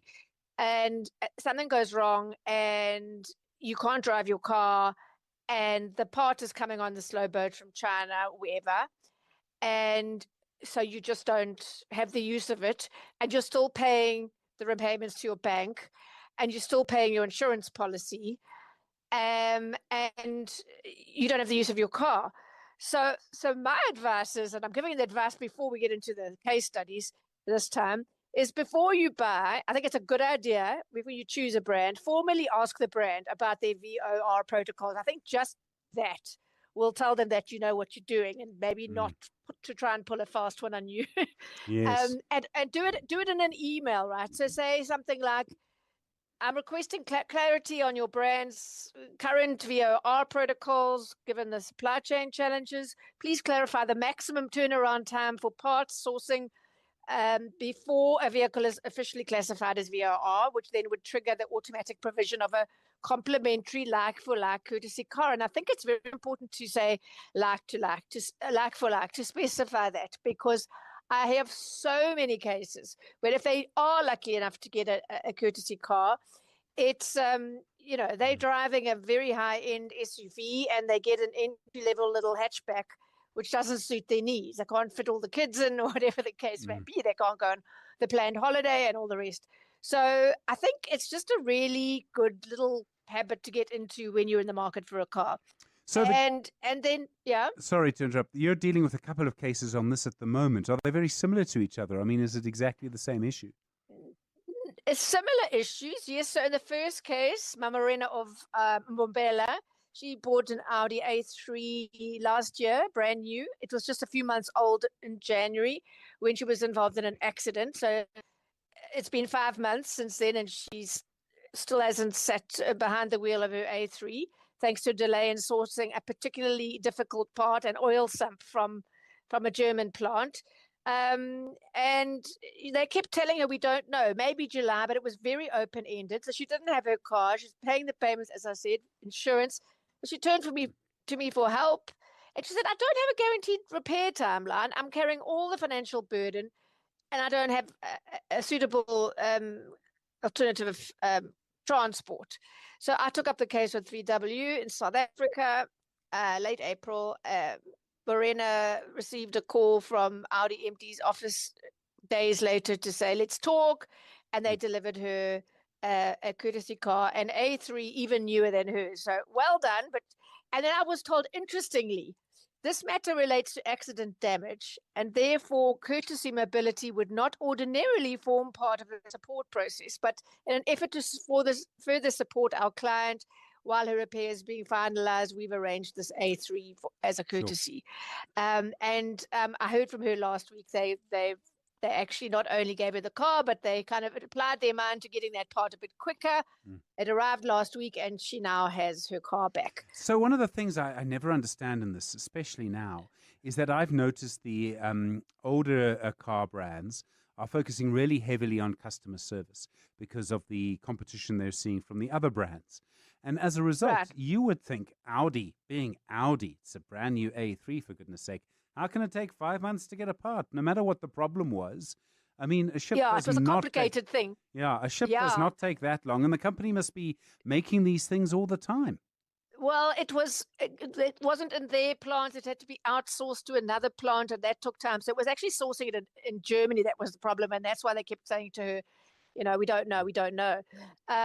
But for me, the issue is also, why should it matter if the replacement part is needed because you've had whether you've had a breakdown or whether you've had an accident? Because it's not a warranty issue, but you've bought this car. They should have good parts support, and it's costing you massively every month because of their part supply chain issues. So that's another one to query and say, what about if it's an accident? Get all these things out of the way early before you buy.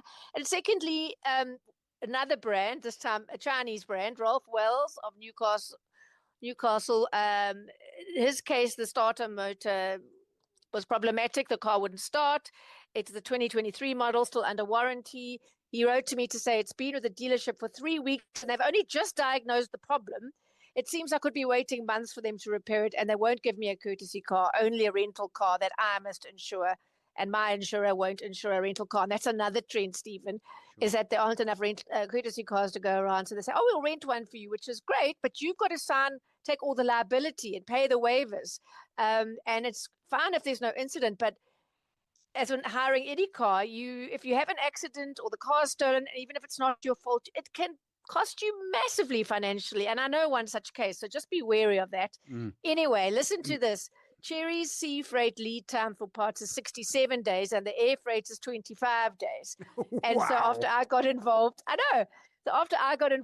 end of April rather, they switched from sea freight to air freight. They were still looking at because the original arrival was mid-June and that was too long. Anyway, he's got his car back He's very happy. The part was flown out and then it was overnighted to his dealership and all good. But these are normally when I take up these cases, they're quite easy to sort out because they know it's not great. And but my point is to talk about it up front and know your rights. Sure. And Wendy, very quickly, if there's a recall and you're without your car for a while, what happens then? Yes. Well, legally, unfortunately, the automakers are under no obligation to provide alternative transport while they fix your car. And I had an interesting third case. You know, the infamous peeling white Hyundai i20s. Yes. A couple came, they shared a car. So working in different places and drop-offs and everything. And they only recently heard about the problem. Their car is less than 10 years old. They've been servicing at the dealerships, ticks all Hyundai's boxes for remedy. Took their car in without it for a day or two while it was assessed. Yes, we'll do it. But the problem was they said, we need another car. We can't have no car. And to hire one would cost them 8,000 Rand for the estimated time of the respraying. And they didn't know what to do. And there's no automatic courtesy car. So I took it up with Hyundai SA. Good for them. They've given them a courtesy car. It arrived this week, but just a funny twist in the tail. They got back to them on Monday to say, I'm sorry, we've sold that car to someone else. We've given you the wrong car. Can we swap? But that's how it was a brand new one. But anyway, yes. Wendy Nola there, shedding light on the phrase vehicle off-road. As always, read the fine print. The Wits School of Governance develops leaders and innovators, those who reimagine governance, strengthen institutions, and drive inclusive growth. Apply now for postgraduate diplomas, masters, PhD programs, and executive education. We equip change makers to lead boldly and with purpose. Governance matters. Choose WASG to shape the future. Visit wsg.ac.za before 31st May. It's time to invest in the global digital economy and the giants behind it. The Blue Chip Plus bundle on Luno provides structured exposure to the Magnificent Seven, tokenized stocks like Nvidia, Apple, and Tesla, expertly paired with the growth potential of Bitcoin and Ethereum. So invest in the Blue Chip Plus bundle on your Luno app today. Investing in crypto assets may result in capital loss. Luno is an authorized financial services and registered credit provider. Out there? Why would you want to go out there? People are out there. People with their phones on speaker are out there. Strangers are out there. And worse, people you know but whose names you can't remember are out there. Winter living is designed for staying in, especially with Decofurn's red-hot markdowns on our coziest furniture like armchairs and couches. Plus, you never have to go out there with loads of stock and speedy delivery now at decofurnsa.co.za. The Money Show with Stephen Curtis is brought to you by Absa Business Banking, featuring the Agri-Trends 2026 Autumn Edition. In agriculture, smart moves need smart insights. We get it. The best of the Money Show on 702. 702. Our shapeshifter this week, we spoke to David Shapiro, the Chief Global Equity Strategist at Otto 1890. He looked on his amazing 50-year journey on the JSE, from the energy of the shouting and the screaming in the pit to what happens now. It's all at the tap of a button or a mouse or just a tap on the screen. And why he's still so excited, still so enthusiastic about trading. Haven't slept for 2 nights. Well, I was going to say, Arsenal, big night for you last night. Yeah, well, it wasn't only Monday night, but it was last night watching the Man City Bournemouth game as well. You know, and each minute seemed like an hour, just wouldn't tick over. So anyway, tonight can sleep peacefully, especially after the Money Show. Haven't done it in 22 years. No, it was wonderful. And this is one of the reasons I've always enjoyed talking to you, because it seems to me that you still find so much joy in what you do. How important is that to you? He's talking about work or Both. watching football? Life, generally. Well, just going back to football, because it's a lovely story.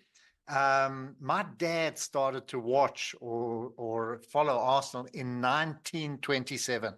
And Sure. I still have the original article that he got from a magazine called The Magnet, which was what we call tuppence, 2 penny. And it wrote up Arsenal, and he kept it until his dying day. And when he died, we found it in a box with other memorabilia. on that. But he passed that on to us, and we became, I was one of 4 brothers. We all became Arsenal supporters, but not only that, all the cousins around us as well. And it's just passed on from generation to generation to generation, down to our grandkids. So last night was a night for celebration, and everyone from around the world was emailing and messaging and so on. So it's things like that that actually bring you together. But it's become a lifelong passion. I've got a season ticket, which I don't go often, but Yes. I mean, so that's. But it's always been something that has kept the family together. But Stephen, of course, if you don't like what you're doing, don't do it. And I say that about the stock market because we attract so many young people who believe that who are what's the word, enticed by what it appears to be on movies and what they read. But it's something that if you don't like it, if you're not passionate about it, then it becomes a drag. And I still get a lot of fun. I'm looking now as we're talking, or just before I came on, and you're trying to work out, well, what's the news with Trump? Is he going to blow up Iran, or is he going to shake hands? And it's all fathoming out those kind of situations and watching the market respond to the news that just makes it exciting and just makes it different every day. Where did the interest first come? I mean, were you still at school? I seem to have a memory somewhere of you suggesting you were actually quite young when you first realized what shares were and what stock exchange trading was. Well, my dad was on the market, and he got on there by default. He was brought up in Rosettenville, very poor, and matriculated, couldn't go to varsity, couldn't afford to go to varsity. But during the early 1930s, and I forget the situation, I think it could have been that the UK went off the gold standard or something around that, and it caused a boom and a demand for gold here on the stock market in 1933. And my dad just wandered into an office, and he was given a job by Eric Fremantle, and he never left for over 60 years. And it's through his interest, that I became interested.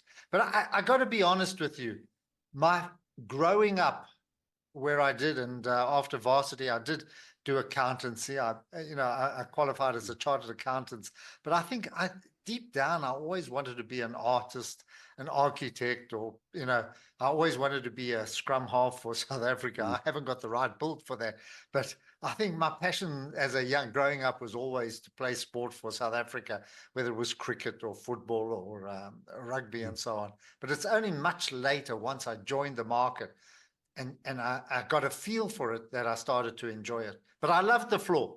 I've got to say that. I know it's 30 years now since we moved across to electronic trading, but being on the floor, especially at like a situation where Arsenal would have won the league or something, there was always havoc and chaos, and it was a wonderful place to be, even though it was very inefficient compared with markets today.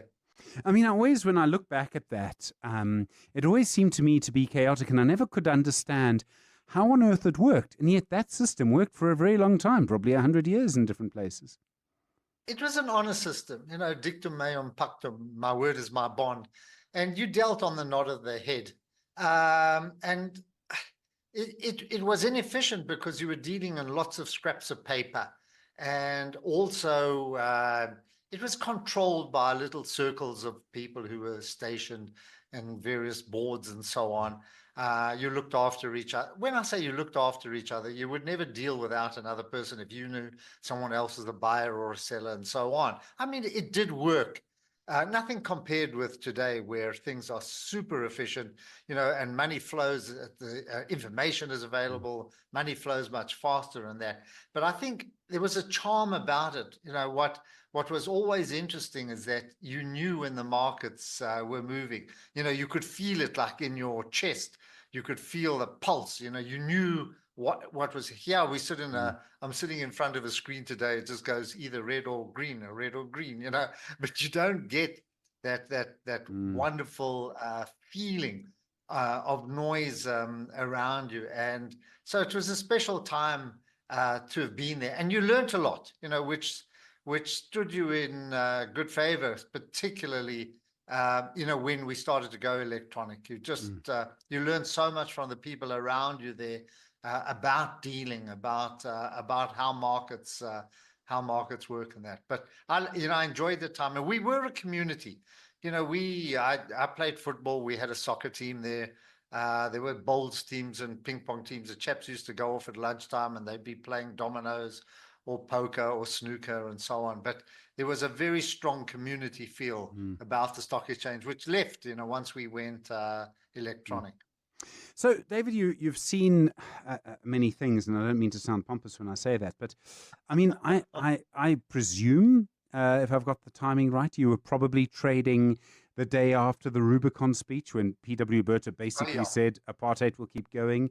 You would, I presume, have been trading on the sort of Friday lunchtime when F.W. de Klerk said he was releasing Nelson Mandela. What were those days like on the floor? Yeah, incredible. Stephen, in 1976, after the Soweto riots, we didn't do any deals. We didn't trade the whole day. Sure. You could do no deals. That's how bad it was. And so we did live through very, very rough times. Somehow it came back. I think that was a very bleak period. You mentioned the Rubicon speech as well. There was also a time, I don't want to go into it in too much detail, it's a bit complicated, but we dealt in what we call blocked rand or security rand. It kept changing and that, so yes. It was a lot more complicated. But I must say, when I did come in the 1970s, we were probably at the height of this economy in terms of the number of gold mines that were listed. We dealt in gold mines. We didn't deal in gold because gold was at a set price.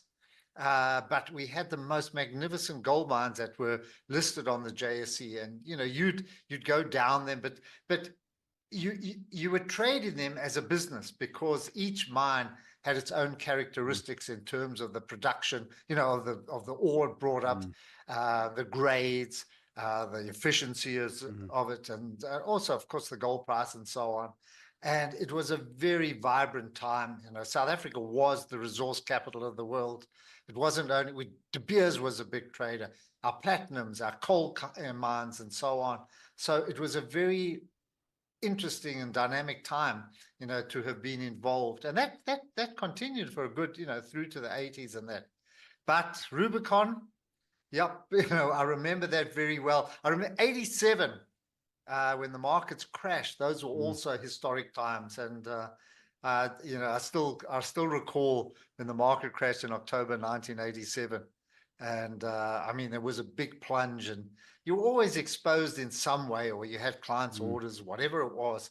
And I remember sitting with a friend of mine, Jack Shapiro. He wasn't a relation of my dad, and we were singing that song, don't worry, be happy, Bobby McFerrin, in those days, sitting there. But you could commiserate with people, There was always somebody around you to make you feel good or tell you a joke.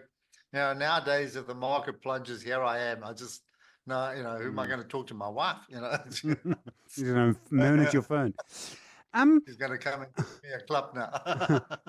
Of all the things, David, so the things you've seen, and I mean, in more recent memory, there was, I suppose, an Asian financial crisis. There was the global financial crisis, the other things that we've seen, what happened here that led to specific things happening here. Is there anyone that stands out? And I kind of want to put this in a slightly more kind of apocalyptic way. Was there ever a moment when you were genuinely scared for the future? And I don't just mean for South Africa, but kind of for it sounds like a big thing, but global capitalism. Was there ever a moment when you thought, I don't know if this is going to come back? Oh, yeah. No doubt. We lived through a lot. The crack. David Shapiro there, taking us through his extraordinary 50-year journey on the stock exchange. You've been listening to the best bits of The Money Show, a digest of just some of the best thoughts, interviews and insights from the show this week. If you'd like to hear more, please go to our website or your podcast app and search for The Money Show. Thanks for being with us this week. We really do appreciate it. We'll be back with The Money Show 6 o'clock on Monday. Have a good weekend. The Money Show with Stephen Curtis is brought to you by Absa Business Banking, featuring the Agri-Trends 2026 Autumn Edition. In agriculture, smart moves need smart insights. We get it. This is EWN. Good evening, I'm Maki Malapo. A scathing report by the Public Protector has recommended that Gauteng Premier Panyaza Lesufi consider lifestyle audits and possible disciplinary action against officials implicated in the Charlotte Maxeke Hospital fire repair failures. The recommendations form part of the Public Protector Koleka Kaleka's report into the state's response to the devastating 2021 fire at the hospital. The report found that failures by the Gauteng Health and Infrastructure Departments contributed to years of delays, underspending and poor project management. The report found that of the more than 666 million rand allocated, only 324 million rand had been spent by the end of March last year. The Public Protector has now recommended that Gauteng Premier Panyaza Lesufi exercise clear and decisive oversight over the implementation of the remedial action. Kaleka also wants officials responsible for supply chain management, procurement and financial management to be subjected to lifestyle audits in collaboration with the Special Investigating Unit. The longer it takes to address these repairs, the more the cost is going to be. The report further recommends that accounting officers who were involved in the fire repair project and are still employed by the state face consequence management within 60 days. The Public Protector has also directed the National Health Minister, Gauteng Health, Finance and Infrastructure MECs to ensure that the remedial action is implemented. Monke Zikoko, Eyewitness News.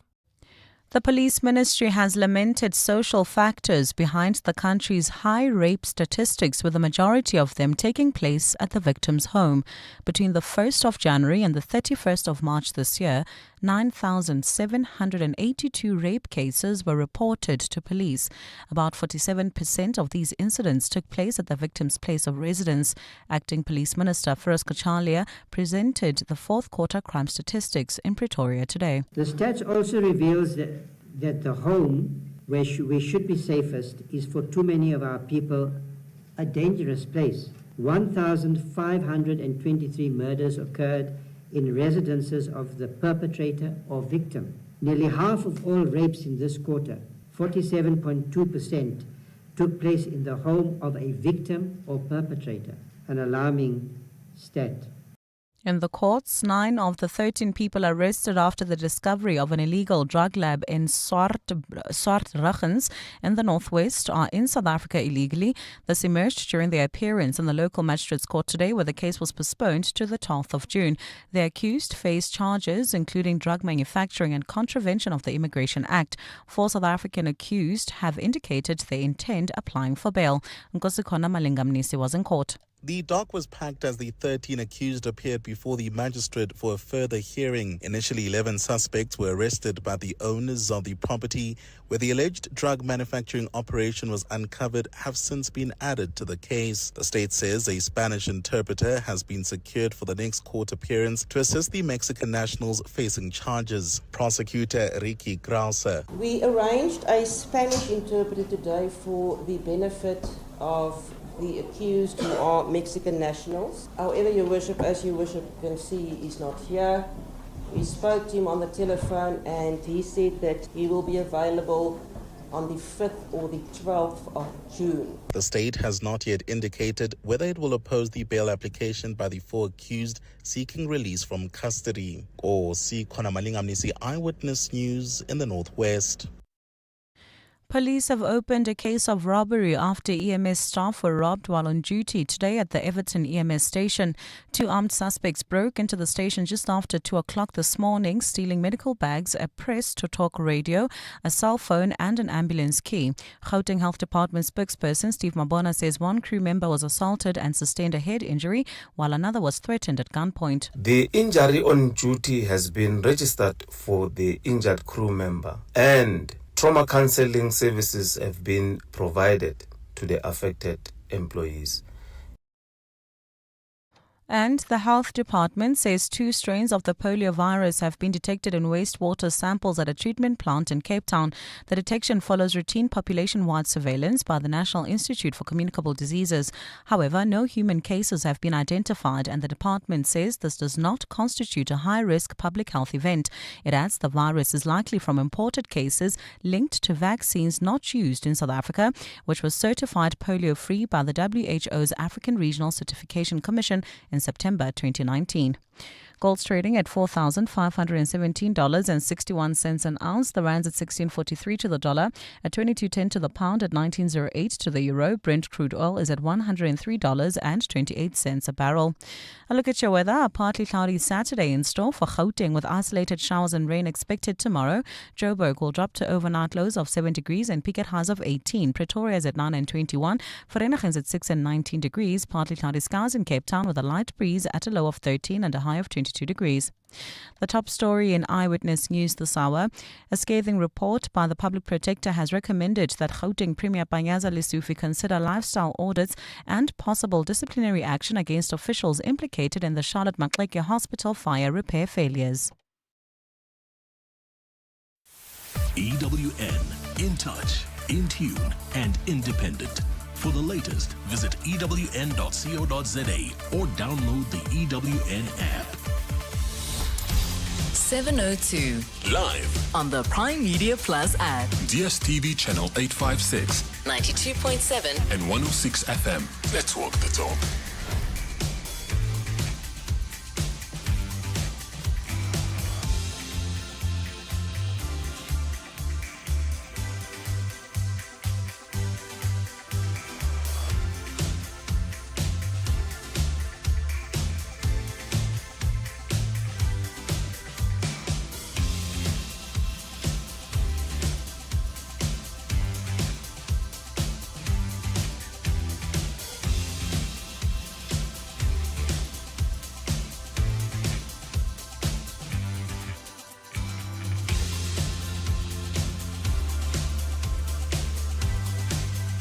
Seven minutes after 8.